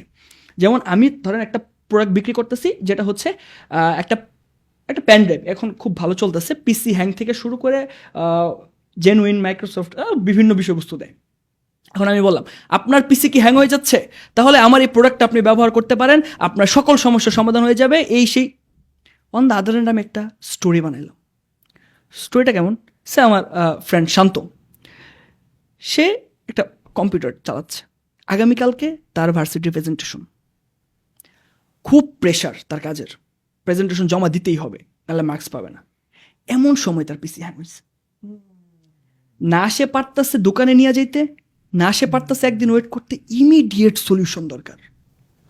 সমস্যা যত বড়, সলিউশন তত বড়। সলিউশন বলতে বোঝাচ্ছে সলিউশন বিক্রি করে তত বেশি ইনকাম করা যায়। তো ওই সময় যদি এই ফিলটা যদি তারা দেওয়া যায় যে তুমিও একদিন কিন্তু তোমার এরকম হইতে পারে, আমার এই প্রোডাক্টটা আগে কিনা রাখো, প্রিকশন, এই জিনিসটা কিন্তু করা যেতে পারে স্টোরি টেলিং এর মাধ্যমে, ভিজুয়ালাইজ করার মাধ্যমে। ওইটা না করে খালি বলেই গেলাম এই প্যান ড্রাইভ দিয়ে আপনি জেনুইন লাইসেন্স পাবেন, এই প্যান ড্রাইভ দিয়ে আপনি একদম হ্যাং হবে না, এইভাবে বললে তো আসলে হবে না। কন্টেন্ট অবশ্যই, এবং আমরা যারা ফেসবুকের অ্যালগোরিদমের অ্যাড প্লেস হওয়ার কিন্তু একটা স্কোর থাকে, টোটাল একটা স্কোর থাকে। ওই স্কোর ডিফাইন করে 3টা জিনিসের উপরে: রাইট কন্টেন্ট, রাইট টার্গেট এবং বাজেট। আমরা কি করি, ওই বাজেট নিয়ে লাফালাফি করি। শাবাশ, ভেরি গুড। তার মানে ফেসবুক কি এরকম যে 1 কোটি টাকা নিয়ে ব্যবসা করতে আসছে, শুধু ব্যবসা তারই হবে, আমার 1 লাখ টাকা দেখে আমার ব্যবসা নাই? না, ব্যাপারটা তো এরকম না। তার মানে এখানে অন্য কিছু কাজ করে। কি কাজ করে? টার্গেট। আচ্ছা, তো আপনিও দিয়ে দিলেন 14 থেকে 20, আমিও দিয়ে দিলাম 14 থেকে 20 বা 30 থেকে 40, আপনিও দিয়ে দিলেন 30 থেকে 40, লোকেশন সব না, কন্টেন্ট। এখানেই আসলে মেইন চেঞ্জটা হয়। বাজেট তোমারও আছে, আমারও আছে, টার্গেট তুমিও জানো, আমিও জানি, কিন্তু তোমার কন্টেন্ট আর আমার কন্টেন্ট আলাদা। শাবাশ। আমার কন্টেন্ট যদি ইউজার কনজিউম করে, আগে তো আসলে কন্টেন্ট কনজিউম করে। আমি এই প্রোডাক্ট এখানে ভিডিও করতেছি, মানুষ কি এই প্রোডাক্টটা হাতে নিয়ে দেখা খায়া পরে টাকা দিতেছে? আমি আমার কথার থ্রুতে সেল করতেছি, আমি কি বলতেছি, আমি কি বুঝাচ্ছি, ওইটার উপর বিশেষ করে মানুষ কিনে, তারপর তো নয় মানুষ বাসায় যায় প্রোডাক্ট। আর আমি যে আমার কোর্স বিক্রি করতেছি, মানুষকে আমার কোর্স আইসা দেখা পরে টাকা দিতেছে? আমার কথা শুন না, আমি কতটুকু নলেজেবল, একটা মানুষের সাথে 2 ঘন্টা কথা বলে শোনা বোঝা যায় সে কেমন জিনিস। যেমন আমরা কিছু বায়ার সিগন্যাল ফলো, একটা মানুষের প্রশ্ন করার ধরনেই বোঝা যায় সে কি আপনার কাস্টমার হবে কি হবে না। কেমন? আমি অনেক এক্সাম্পল টানার চেষ্টা করতেছি এই পডকাস্টে, যাতে মানুষ একদম রিলেট করতে পারে। Please do. আপনি এটা একটা প্রোডাক্ট, এই প্রোডাক্টটা হচ্ছে এক ধরনের ওষুধ, যেটা আমি কিছুদিন আগেও একটা ক্লায়েন্টের এরকম ছিল, এটা একটা ব্যথার ওষুধ। এই ওষুধ বা যে কোনো একটা প্রোডাক্ট যেটা শরীরের যে স্থানে ব্যথা, ওই স্থানে হয়তো বা 5 মিনিট মালিশ করলেই প্রবলেম সমাধান হয়ে যাবে। এখন আপনি একটা অ্যাড চালালেন, খুব সুন্দর, খুব ভালো। এখন একজন কাস্টমার এসে যদি আপনাকে প্রশ্ন করে যে আচ্ছা, এই তেলটা মালিশ করলে আমার শরীরের কোন কোন জায়গার ব্যথা কমবে, তার প্রশ্ন যদি এইটা হয়, তার মানে বুঝতে হবে সে আপনার প্রোডাক্টটা কেনার জন্য এখনই রেডি না। তাহলে কিভাবে বুঝবো সে আমার প্রোডাক্ট কেনার জন্য রেডি? তার প্রশ্নটা যদি এরকম হয় যে ভাই আপনার এই প্রোডাক্টটা ব্যবহার করলে কি আমার ঘাড়ের ব্যথা কমবে, তার মানে তার ঘাড়ে পেইন আছে, সে আপনার প্রোডাক্টটা কেনার জন্য রেডি। ওইখানে সেল করা সহজ হবে। এখন আমরা যারে তারে সেল করতে চাই, কঠিন। এবং একটা ফ্যাক্ট আছে, আমরা যখন এই যে আমরা পডকাস্টে কথা বলতেছি, আমরা প্রত্যেকটা মানুষ যদি 1 মিনিট ধরে কথা বলে, আমরা 1 মিনিটে 150টা ওয়ার্ড ব্যবহার করতে পারি। তো এখন সেলসের ব্যাপারেও আসলে প্রসঙ্গ আসতেই থাকে যে বাংলাদেশের মানুষ সেলসম্যানদেরকে দেখলে ভয় পায়। অনেকে সেলস জবে যাইতে চায় না। কেন যাইতে চায় না? এটা যদি আমরা একটু চিন্তা করি, সেলস কিন্তু বা মার্কেটিং কিন্তু অনেক মহৎ একটা জিনিস। মার্কেটিং করে এমন অনেক প্রোডাক্ট আছে যে প্রোডাক্টের মার্কেটিং করে বিক্রি করতে পারলে অনেক মানুষের জীবন বেঁচে যেতে পারে। তার মানে মার্কেটিং একটা মহৎ জিনিস না? তো মার্কেটিং এর মতো সেলসের মতো মহৎ জিনিসকে মানুষ তোয়াক্কাই করতেছে না। কেন করতেছে না? আমরা যারা পুরুষ ম্যাচিউর পারসন, আমরা সারাদিনে, আপনারা যে পডকাস্ট করে বোর ফিল করেন না, কারণ আছে, আমরা একটা মানুষ সারাদিনে 5 থেকে 6 হাজার ওয়ার্ড ইউজ করতে পারি খুব ইফেক্টিভলি। এরপরে যদি আমরা কথা বলতে যাই তাহলে আমাদের এনার্জি নেই। এখন একটা মানুষ পাওয়ারফুল ওয়ার্ড না জানার কারণে, ওই যে এরকম বললাম গিফট, আমি কিন্তু অত কিছু বুঝাইতেছি না, আমার প্রোডাক্ট ভালো, আমার প্রোডাক্ট অমুক, আমার প্রোডাক্ট এই সেই, এই জন্য আমার প্রাইস 2000, এগুলো তো আমি যাইতেছি না।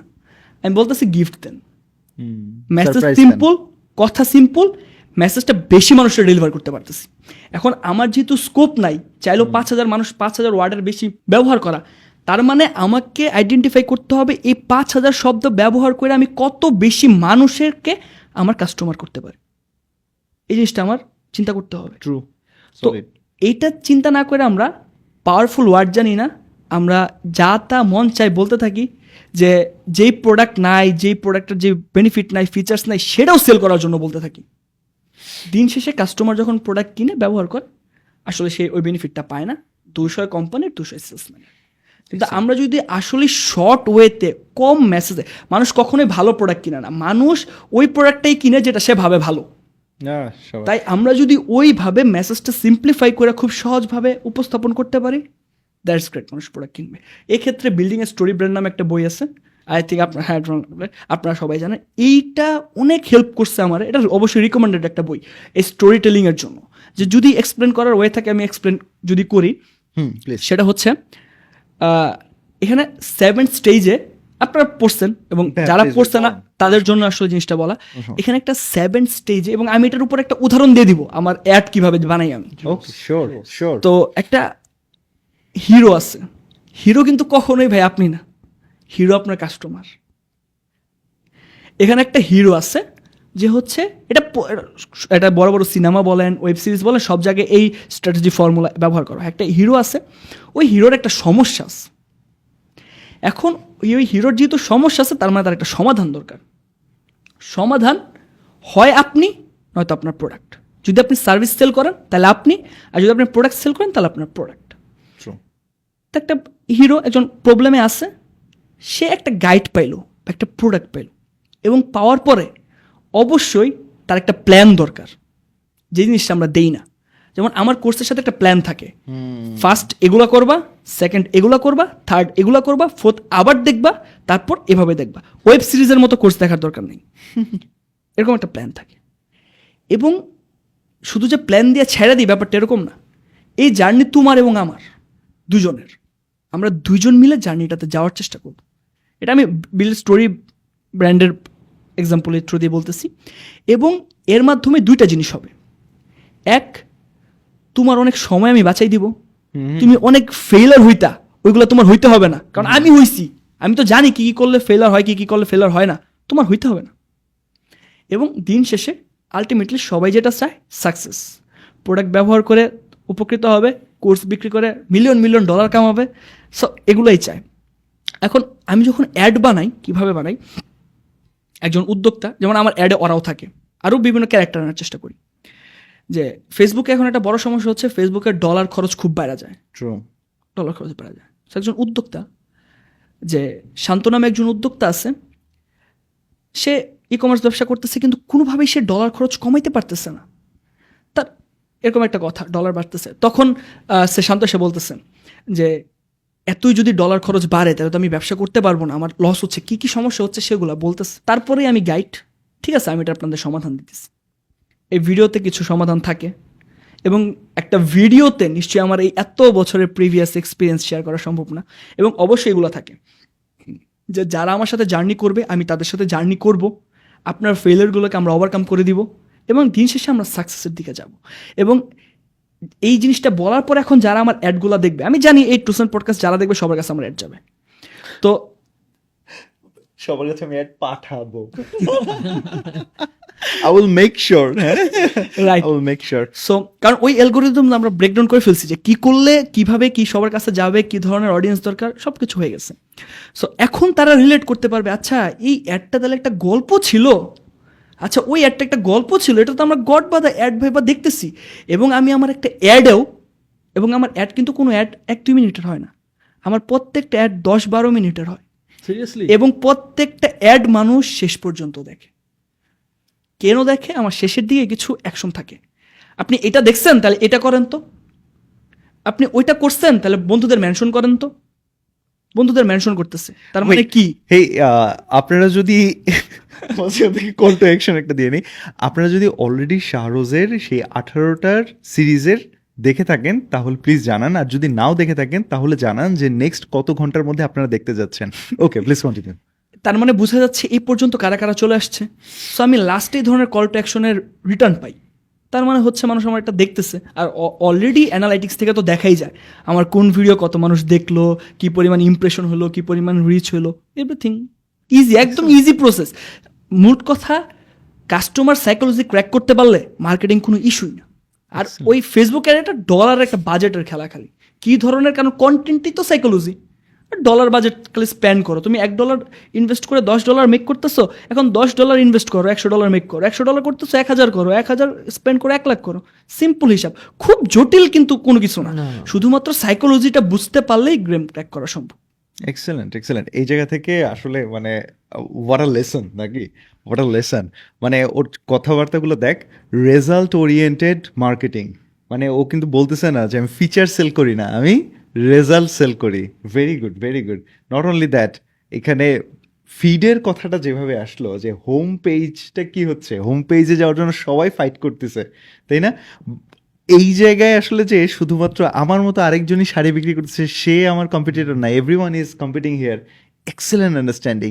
এখান থেকে আমার খুব জানতে ইচ্ছা করতেছে বন্ধু, সেটা হচ্ছে তোর এই মুহূর্তে হোম পেজে কি আসতেছে ফেসবুকে? আমার ফেসবুক, হ্যাঁ, ফেসবুক দেখতে চাই। তো ডিফারেন্ট, তো ফ্রেন্ডস এর। ফেসবুকে না, দেখতে চাই ফার্স্ট কোন অ্যাড আসে প্লিজ। না, I really want to see first, scroll করে ফার্স্ট কোন অ্যাড আসে, I want to C.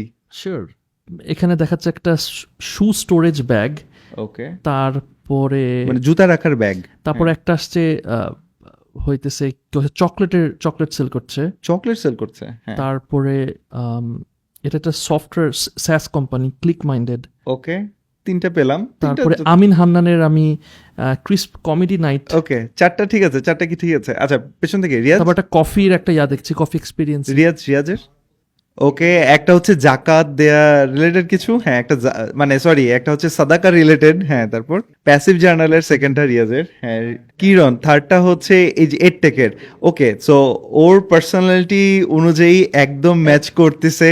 নাফিসের personality যে কত রকমের আসলে এখানে শিফট করে খুব বোঝা কঠিন, কারণ Nafis is continuously, Nafis tries to understand কি হচ্ছে, এবং ও কিন্তু প্রচুর ঘাটায়। এই কারণে ওর এরকম কিন্তু ডিফারেন্ট টাইপের জিনিস আসতেছে। না, এখানে একটা ব্যাপার আছে, একটা জিনিস আমি হ্যাঁ বলি। ভাইয়া, সেটা হচ্ছে কিছু সময় ইন্টারেস্ট না থাকলেও অ্যাড দেখতে হয়। ভেরি কেন দেখতে হয়? সে আপনি আর নাফিস ভাই খুব ভালো একজন ফ্রেন্ড। হ্যাঁ এখন নাফিস ভাইয়ের ধরেন বিড়াল পছন্দ, হ্যাঁ এখন নাফিস ভাইয়ের বিড়াল পছন্দ থাকার কারণে নাফিস ভাই অনেক সময় তার ফেসবুক থেকে নিজের ছবির বাইরেও বিড়ালের ছবিও পাবলিশ করে। ইয়েস, এখন আপনি যা লাভরিক দিয়ে সুইট সেই বিড়াল খুব ভালো লাগছে, বিড়ালকে কি খাবার দিতেছ, ফেসবুকের তো এআই রোবট। আচ্ছা, সাজ্জাদ নামের এই আইডি লাইক করতেছে কি বিড়াল দেখে, বিড়ালের ছবি। তার মানে হয়তোবা তারে বিড়ালের ইন্টারেস্টে ফালাই দেওয়া যেতে পারে। তারপর থেকে 2-3টা অ্যাড দেখবেন বিড়ালের, যদি আপনার ইন্টারাকশন না থাকে আর দেখবেন না। কিন্তু এইভাবেও ফেসবুক অনেক সময় অ্যালগরিদম হিট করে ফেলে। একদম পারফেক্ট একটা কথা বলছে। এই জায়গাটা আমার খুব একটা মজার একটা মানে অ্যানালাইসিস আছে। মনে করো কেউ একজন স্লিম হওয়ার জন্য কোনো একটা প্রোডাক্ট সেল করতে চাচ্ছে, টার্গেট অডিয়েন্স খুঁজতে গিয়ে বুঝছো এরকম করে দিল যে যারা ইয়োগা রিলেটেড ভিডিও দেখে তাদের কাছেই পাঠাও।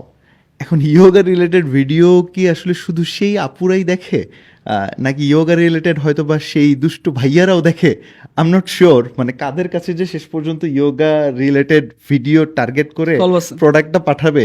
হ্যাঁ বলো তো দেখি। সলভ হচ্ছে ফানেল। এখন আমি ডিরেক্ট সেলসে যাব না, এখন আমার ফানেল করতে হবে। কি ফানেল, কি করতে হবে? মোটা থেকে চিকন হইতে হবে। হ্যাঁ, আচ্ছা, আমি 5টা টিপস নিয়ে একটা ভিডিও বানাবো। এই জিনিসগুলো ফলো করলে আপনি আপনার ওজন কমাইতে পারবেন। 5 মিনিট একটা ভিডিও, কারা শেষ পর্যন্ত দেখবে বা কারা 75% পর্যন্ত দেখবে? যারা অলরেডি মোটা, কাস্টম অডিয়েন্স বানায় তাদেরকে অ্যাড দেখাও প্রোডাক্টের সেল করার জন্য। মানে ব্যাপারটা simple। এভরি টাইম দেখ, এইটাই হচ্ছে সলিউশন। এভরি টাইম কন্টেন্টকে বাদ দিয়ে শুধুমাত্র টার্গেটিং করে কোনো লাভ নাই। Same thing happen with one of our client big shot. তারা হচ্ছে ডাবল এক্সেল থেকে 8 এক্সেল পর্যন্ত, মাঝে মাঝেই পরি। এক্স্যাক্টলি নাফিস মাঝে মাঝে বিগ শট লেখা ড্রেস পরে, সো ডাবল এক্সেল থেকে 8 এক্সেল পর্যন্ত ড্রেস হচ্ছে সেল করে। মজার ব্যাপার, যখন ফেসবুকে অ্যাড দেওয়ার প্রয়োজন হলো, হ্যাঁ তখন কিন্তু ফেসবুকের এমন কোনো টুল আছে যেখানে তুমি খুঁজে বের করতে পারবো যে কে মোটা, তাই না? আবার আমি বললাম যারা জিম করতে চায়, না জিম করতে চাই এটা তো শুকনা মানুষ হতে পারে, বলকি না ফুড যারা পছন্দ করে, ফুড তো সবাই পছন্দ করতে পারে, আলাদা করে তো বোঝা যাচ্ছে না। আমরা তখন একটাই কাজ করছি ভাইয়া, ফানেলটাকে এত বড় করে দিয়ে কন্টেন্টের উপর খেলছি, এবং বিলিভ করো আমরা জাস্ট পার্সোনালিটিটা, ব্র্যান্ডের পার্সোনালিটি এইটা মেনটেন করার চেষ্টা করছি যে কেউ যেন এটা নিয়ে মজা না করে। এটা যে একটা serious issue and serious problem solve করা হচ্ছে সেইটা যেন ধরে। কারণ খুব কমন মোটা হা হা হা হা, বিশ্বাস করো পেজে একটা হাহা নাই, এবং পজিটিভ কমেন্ট চারদিকে, খালি তখন কন্টেন্ট দেখে খালি মানুষ আসা শুরু করে। এক্সিলেন্ট একটা কথা বলছে, টার্গেটিং অ্যান্ড কন্টেন্ট যখন মিলে যায়, আমি যে টার্গেট দিতাম, কোনো টার্গেটই দিতাম না, ব্রড অডিয়েন্স রাখতাম। এক্স্যাক্টলি ওয়াইড করে দাও, যাদের let the দরকার লাস্ট content- পর্যন্ত দেখে নিবে। এবং এখানে মজার ব্যাপার, যারা ফেসবুক অ্যালগরিদম বুঝে আমার কথা থেকে বুঝে নিবে। 5 মিনিটের ভিডিও বানালাম, 75% দেখছে। 5 মিনিটের ভিডিও হয়তোবা 10,000 মানুষ দেখছে, 75% দেখছে হয়তোবা 4,000 মানুষ। ওই 4,000 মানুষকে কাস্টম অডিয়েন্স করো, কাস্টম অডিয়েন্স করে তাদেরকে লুকে লাইক করো, ঠিক এক্স্যাক্টলি ওই অডিয়েন্সটাই পেয়ে যাবা যারা মোটা থেকে চিকন হতে চায়। তারপর তাদেরকে অ্যাড দেখাও। এক্সেলেন্ট রিটার্গেটিং এর কি মজা, এক্সেলেন্ট। একদমই। এবং আপনি শুনলে অবাক হবেন, আমার কাছে আসছিল 1-to-1 কনসাল্টিং এর জন্য। সে 9 কোটি টাকার বই সেল করছে গত বছর। 9 কোটি টাকা বাংলাদেশি না বাইরের? বাংলাদেশে। No way. 1.5 কোটি টাকা ফেসবুক অ্যাড ক্যাম্পিং করছে। তুমি ভিডিও শেষে আলাদা করে নাম বইলো তার? হ্যাঁ বলবো, বই বিক্রি করছে বই বিক্রি করছে 9 কোটি টাকার 9 কোটি। বাংলাদেশে? হ্যাঁ, মানে বিভিন্ন প্রকাশনীর বই বিক্রি কালকে থেকেই দেখা যাবে নাফিস বই লিখতে বসে ও গেছে। পাবলিশারের কথা বলতেছে। না, পাবলিশার না, সে আসলে বই বিক্রি করে, একজন বই বিক্রেতা, বিভিন্ন পাবলিশারে বই বিক্রি করতে, বই লেখে নাই, মানে সে বই অনলাইনে বিক্রি বই করে। বিক্রি করছে। আচ্ছা আচ্ছা আচ্ছা, সে একটা লাইব্রেরি, অথর না। লাইভের না, অথর না, 9 কোটি টাকার বই বিক্রি করছে, 1.5 কোটি টাকার ফেসবুক অ্যাড চালাইছে, কিন্তু সে রিটার্গেটিং কি জিনিস সেটা জানেই না। এটা তাকে বলার পর সে রিয়েলাইজ করছে আসলে এতদিন সে কি পরিমাণ টাকা লস করছে। তার মানে সে তার 1.5 কোটি টাকায় খরচই করতে হতো না, না, আরো কমই রেজাল্ট, সে হয়তো বা 30 লাখ টাকা 40 লাখ বা টাকা। 40 লাখ টাকায় কাজ হয়ে যেত। ও মাই, সে রিটার্গেটিং কি এটা জানেই না। অ্যান্ড সবচেয়ে সারপ্রাইজিং জিনিস কি জানো, এখন পর্যন্ত বড় বড় ব্র্যান্ড ম্যানেজার্স বাংলাদেশের, তারা এখন পর্যন্ত এই জিনিসগুলো বুঝেও না, এবং তারা তাই না এই জিনিসগুলো বুঝেও না এবং বিশ্বাসও করেন, এবং মনে করে যে আরে যেভাবে চলতেছে সেভাবেই চলুক। আমার মেন্টরশিপের আন্ডারে বিবিএতে পড়ে এরকম অনেক স্টুডেন্ট আছে যাদেরকে মার্কেটিং সম্পর্কে বুঝাই, Very good. শিখাই, জানাই। কারণ আসলে বই পুস্তকের পড়া তো আমরা তো অ্যাপ্লাই করতে পারতেছি না। আর ওই 20 বছর 30 বছর আগে আমেরিকায় কি ঘটছে ওইটা শিখাই সে আমি বাংলাদেশে অ্যাপ্লাই করতে চাইতেছি, কাজ তো নাও করতে পারে। এই করোনার আগে আর করোনার পরে কি পরিমাণ পারচেস বিহেভিয়ার মানুষের চেঞ্জ হয়েছে। একদম। এমনকি গত 1 বছরের দ্রব্যমূল্যের ঊর্ধ্বগতির কারণে অনেক মানুষের পারচেস বিহেভিয়ার নষ্ট হয়ে গেছে। তো সেখানে কিভাবে আসলে আস্থা রাখা যায় যে 20 বছর আগে আমেরিকাতে একজন এই কাজ ঘটনা ঘটাইছে, ওইটা বাংলাদেশে জাস্ট কপি পেস্ট করে আইনা দিলে কাজ হয়ে যাবে। শাবাশ। জিনিসটা তো এই জন্য বুঝছো, তোমাকে তো অ্যাপ্রিসিয়েট করি মাশাআল্লাহ, কিন্তু ওই ছেলেদেরকে অ্যাপ্রিসিয়েট করতেছে যারা বিবিএ পড়া অবস্থায়ও তোমার মেন্টরশিপে আসছে। কেন তাদেরকে অ্যাপ্রিসিয়েট করি? কারণ তারা বুঝতে পারতেছে যে তার সার্টিফিকেটটা তো সে পাবে, কিন্তু মার্কেটে বর্তমানে যেটা হচ্ছে সেইটা শেখাটাও গুরুত্বপূর্ণ। আমি এখানে একটু অ্যাড করব, মানে in defence of BBS and staff, যে ওখানেও আমি আসলে কিছু বই আছে বা আমরা যখন বই পড়ছি দেখছি যে একদমই ডিসরিগার্ড করা যাবে না কিছু কিছু জিনিস, কারণ তখনই নলেজটা ইউজলেস হয়ে যায় যখন আমি অ্যাপ্লাই করতে পারতেছি না। প্রবলেমটা হয়ে গেছে কি, যে বিবিএতে কিন্তু অনেক ইন্টারেস্টিং জিনিস অনেক কিছু আছে, ওইটা শুধুমাত্র ওই কুইজ বা মিড বা ফাইনাল পর্যন্ত আমরা কাজে লাগাইছি, তারপর আর কাজে লাগাইছি। আসলে আমরা অ্যাপ্লাই করি না এই হ্যাঁ, জিনিসটা। ডিফারেন্সটা হইতেছে যে অ্যাপ্লাই করা এখানে কেন এত বেশি আমার এই ব্যাপারগুলো তুলে উঠে আসছে, কারণ এখন তো তুমি যে ক্যাম্পেইনের কথাগুলো বললাম, আমরা ডিসকাস করতেছি, এগুলো আসলে আমরা করছি, দেখছি, রেজাল্ট দেখছি, এই যে লাইভ, এই যে দেখো 10 দিন আগে এটা হয়েছে, 30 দিন আগে একদম গরম গরম রেজাল্ট দেখাচ্ছি। তবে এটাও ট্রু, ওইখানেও যে প্রিন্সিপালসগুলো আছে এগুলো খুব ফাউন্ডেশনাল প্রিন্সিপালস। হ্যাঁ, থিং ইজ ওইটা না ইমিডিয়েটলি অ্যাপ্লাই করে রেজাল্টস আমরা দেখতে পারি না বা আমরা করি না, এবং আমরা হইতেছে সম্পূর্ণ ইগনোর করি ওই বা জায়গাটা। অথবা যারা করছেন তারা এটা নিয়ে এভাবে কথা বলেন না, যে এই যে আজকে রেজাল্টটা আসছে সেটা বিবিএ এর অমুক বইয়ের এত নাম্বার পাতার এই ফর্মুলা থেকেই আসছে, এইভাবেও হয়তো বা আমরা বলি না অনেক সময়। আমরা যদি একবার টানতে পারি, মানে একাডেমি আর ইন্ডাস্ট্রি, এটা যদি একবার একটা কোলাবোরেশন ভালো মতো একটা মার্চ করা যায়, We should, তাহলে ইনশাআল্লাহ। That would be fantastic. অবশ্যই। Very good. আচ্ছা, আমি একটু একটা জায়গায় আনতে চাই তোমার সাথে, সেটা হচ্ছে পার্সোনাল ব্র্যান্ডিং এর যে ব্যাপারটা, যে এই যুগে এসে পার্সোনাল ব্র্যান্ডিংটা কতটুকু ইম্পর্টেন্ট, এবং আমি জানি তুমি পার্সোনাল ব্র্যান্ডিংটা নিয়ে অনেক কাজ করছো। পার্সোনাল ব্র্যান্ডিংটা কেন জরুরি, তুমি কিভাবে পার্সোনাল ব্র্যান্ড করছো, please share with us, share your two sense with us. Personal ব্র্যান্ডিংটা এই মুহূর্তে খুবই খুবই গুরুত্বপূর্ণ। যদি আমি আমার বিজনেসের ক্ষেত্রে বলি, আই থিঙ্ক সবাই রিলেট করতে পারবে তাদের বিজনেসে কি পরিমাণ দরকার। আমার বিজনেসকে করার আগে হানি নাটস, জামশেদ মজুমদার, সো এইটুকতেই অন্তত পক্ষে তাদের বোঝা উচিত যে পার্সোনাল ব্র্যান্ডিংটা কতটুকু ইম্পর্টেন্ট। এরপরে আসি, মানুষ আসলে কখনোই কোম্পানির কাছ থেকে কিনতে না খুব বেশি একটা স্বাচ্ছন্দ্য বোধ করে না। মানুষ পছন্দ করে একটা ব্যক্তির কাছ থেকে কিনতে, যার কারণে আমার যত অ্যাড যায় সব যায় আমার পেজ থেকে। আমার পেজে অনেক সময় ম্যানেজার থাকে, তারা সব কিছু কন্ট্রোল করে, কিন্তু মাঝে মাঝে আমিও প্রশ্নগুলো দেখি যে ভাই আমার তো এই সমস্যা, আমি কি করতে পারি। তারা রিলেটই করে নেয় এটা একজন ব্যক্তি যে আমার ভাইয়ের মতো, যেহেতু আমার মেন্টর, কিন্তু একটা কোম্পানিতে যে কেউ বলবে না তার পার্সোনাল সমস্যা, তার কি কি করা দরকার। এই একটা বেনিফিট পাওয়া যায় সব বিজনেসে। এবং যখন একজন পার্সন অপিনিয়ন দেয়, ওইটার অথেন্টিসিটিটা বেশি তৈরি হয় মার্কেটে একটা কোম্পানি দেওয়ার ক্ষেত্রে। যেমন আমি বলতেছি যে ফেসবুকের অ্যালগোরিদম এইভাবে কাজ করে, অন্যদিকে আরেকটা এজেন্সি বলতেছে ফেসবুকের অ্যালগোরিদম এইভাবে কাজ করে। মানুষ আমারটাই প্রাধান্য দিবে বেশি। এটা আমার প্রিভিয়াস এক্সপিরিয়েন্স থেকে। কিছু কিছু ক্ষেত্রে 19-20 হয়, অনেক এখন কোন ক্ষেত্রে হয়, যে কোম্পানিগুলো অলরেডি মার্কেটে ব্র্যান্ড। Yes, that is. এখন আমরা তো ব্র্যান্ড না, আমরা ছোট উদ্যোক্তা মধ্যে শুরু করছি, এখন সবাই তার ব্র্যান্ড না। Very good, very good. এবং আমি যে আমার এই যে প্রিভিয়াস লাইফ স্টোরি বললাম, ইবুক বললাম, সব কিছু বললাম, এখন চিন্তা করেন আমি আমার বিজনেস গ্রো করতে চাই। এখন আমার কি করতে হবে? আমার যদি কোম্পানি থাকে, আমার ইবুকের জন্য ক্যাম্পেইন ডিজাইন করো, আলাদা করে ইবুক সেল করো। আমার কোর্সের জন্য আলাদা ক্যাম্পেইন ডিজাইন করো, কোর্স বিক্রি করার চেষ্টা করো। আলাদাভাবে এজেন্সির জন্য ফরম্যাট করো, ই কমার্সের জন্য করো, 1-to-1 কনসাল্টিংয়ের জন্য করো, আলাদা আলাদা কোম্পানি আলাদা আলাদা পেজ করতে থাকো, অনেক ডলার বার্ন হবে। অন দ্য আদার হ্যান্ড তুমি একটা কাজ করো, তোমার নিজেরে প্রমোট করো, নিজেরে পুশ করো। তুমি নিজেরে পুশ করতে পারলে ওই বাকি বিজনেস অটোই গ্রো করবে কোনো মার্কেটিং ইনভেস্টমেন্ট ছাড়া। এবং পার্সোনাল ব্র্যান্ডিংয়ের থ্রুতে আমি কিছু বাই ডিফল্ট বেনিফিটও পাইছি।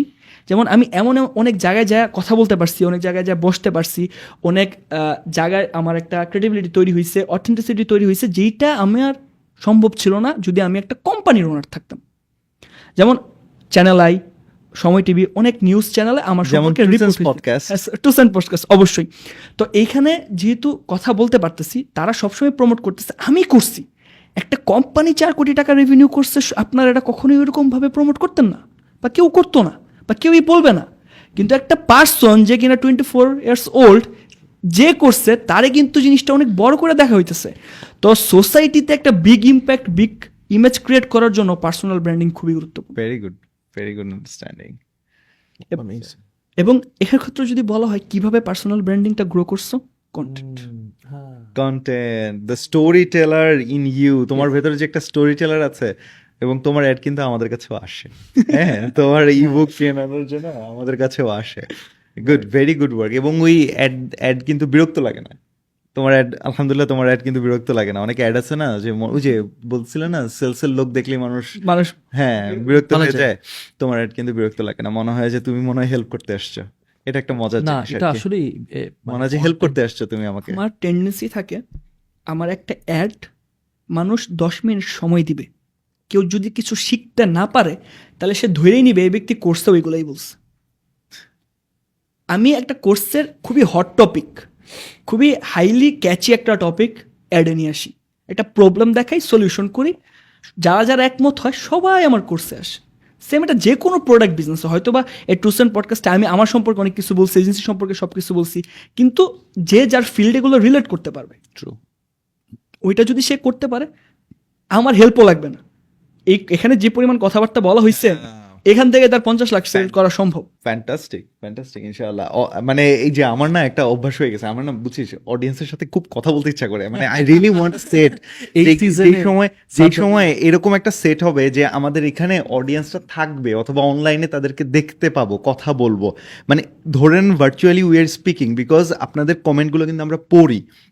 সেই জায়গা থেকে আমার খুব বলতে ইচ্ছা করতেছে যে আজকের এই এপিসোডটা দেখে, অথবা প্রিভিয়াস অন্য কোনো এপিসোড দেখে, আপনি কি আপনার কোনো স্ট্র্যাটেজি এখানে অ্যাপ্লাই করতে পারলেন কিনা আপনার বিজনেসে, বা কোনো একটা গ্রোথ স্কিল ডেভেলপমেন্টে করতে পারলেন কিনা, প্লিজ আমাদের জানান।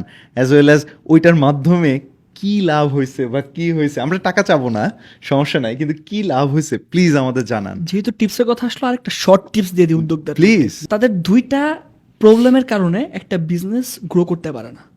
প্রবলেম নাম্বার 1, তারা বুঝুক আর না বুঝুক প্রোডাক্ট স্টক করে। এই যে বললাম না যে প্রোডাক্ট স্টক আউট হয়েছে, সিরিজ দেখা, এইটা তারা প্রোডাক্ট স্টক করে বসে রয়েছে।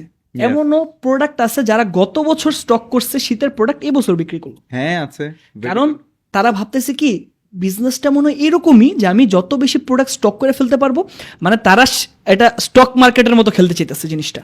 কিন্তু এটা তো এরকম না যে তুমি দোকানে পেঁয়াজের দাম বাইরে যাবে দেখে পেঁয়াজ তুমি স্টক করে ফেললা, ব্যাপারটা তো এরকম না।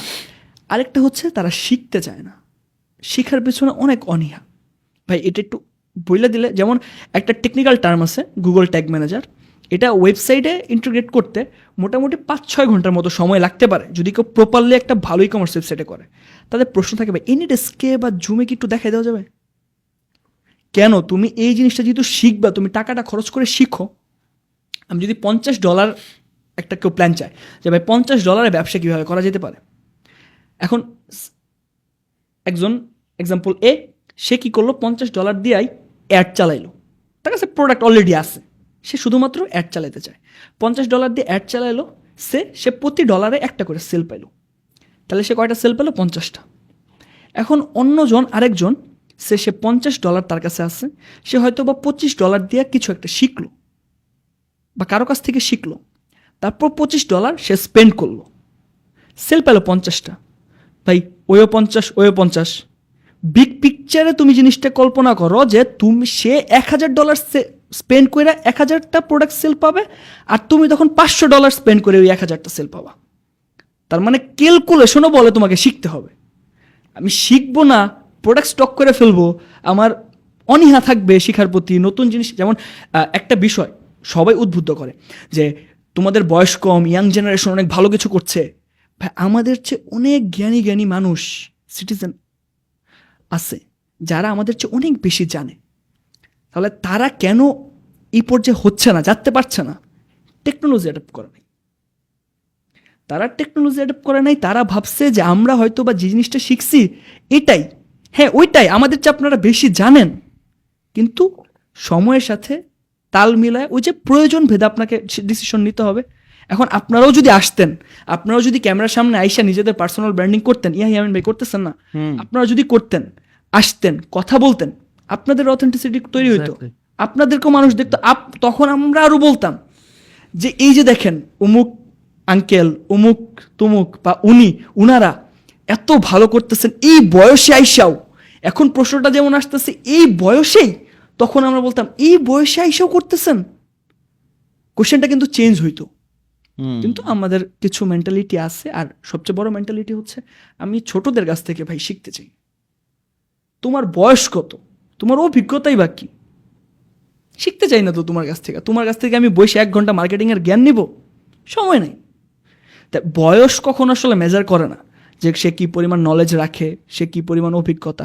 অনেক সময় অনেক কম বয়সে অনেক ভালো, আসলে টাকা যখন আসে, টাকা কিন্তু শুধুমাত্র অবশ্যই ভাগ্য। আমি মহান আল্লাহ তাআলার প্রতি অসংখ্য কৃতজ্ঞ, কারণ পৃথিবীতে এত মানুষ আছে, এত মানুষের মধ্যে উনি আমারে বাইছে নিছেন আজকে এখানে কথা বলার জন্য, এ পরিমাণ সফলতা অর্জন করার জন্য। আপনাদের সাথে আইসা ডিসকাস করতেছি, মানুষজন দেখতেছে, অবশ্যই ভাগ্য একটা ফ্যাক্ট। কিন্তু ভাই চেষ্টাও থাকতে হবে, সব কিছুরই এখানে একটা বিষয় আছে। যেমন এখনও অনেক মানুষের টাকা আছে, অনেক মানুষ এখনো পর্যন্ত ভালো টাকা আছে, কিন্তু তারা বুঝতেই পারতেছে না তারা আসলে কী করা দরকার। টাকার আসলে গেমটা যেরকম, যদি অনেক বিগ পিকচারে কিছু করতে হয়, যে টাকা আছে ওই টাকা দিয়া তুমি একটা পার্সোনাল ব্র্যান্ডিং করো, যে কোনো ফিল্ডেই হোক। ওই পার্সোনাল ব্র্যান্ডিং তোমাকে অনেকটা অথেন্টিসিটি দিবে, অনেকটা অথরিটি দিবে। ওই অথরিটি তোমাকে একটা নেটওয়ার্ক দিবে। আর সিম্পল হিসাব, নেটওয়ার্ক ইকুয়াল টু নেটওয়ার্ক। তোমার যে 1 লাখ টাকা দিয়ে তুমি পার্সোনাল ব্র্যান্ডিং শুরু করছিল না, ওই 1 লাখ টাকা পার্সোনাল ব্র্যান্ডিং, অথেন্টিসিটি, ক্রেডিবিলিটি, মানুষের সাথে নেটওয়ার্কিং, দিন শেষে তোমার 1000 টাইম বেটার রেজাল্ট দেবে। সো টাকা থাকলে টাকাটা ইউটিলাইজ করা যেতে পারে। বাংলাদেশে একজন ইউটিউবার আছে, শুধুমাত্র আমার দেখার মতো সেই যে তার টাকা আছে, পরিবারের টাকা আছে, ওই টাকা থাকলে যে আসলে কি পরিমাণ ওই টাকাটার ইউটিলাইজ করা যায় সেটা দেখাইছে। বাংলাদেশে প্রচুর মানুষের টাকা আছে কিন্তু ওইভাবে ইউটিলাইজ করতে পারে না।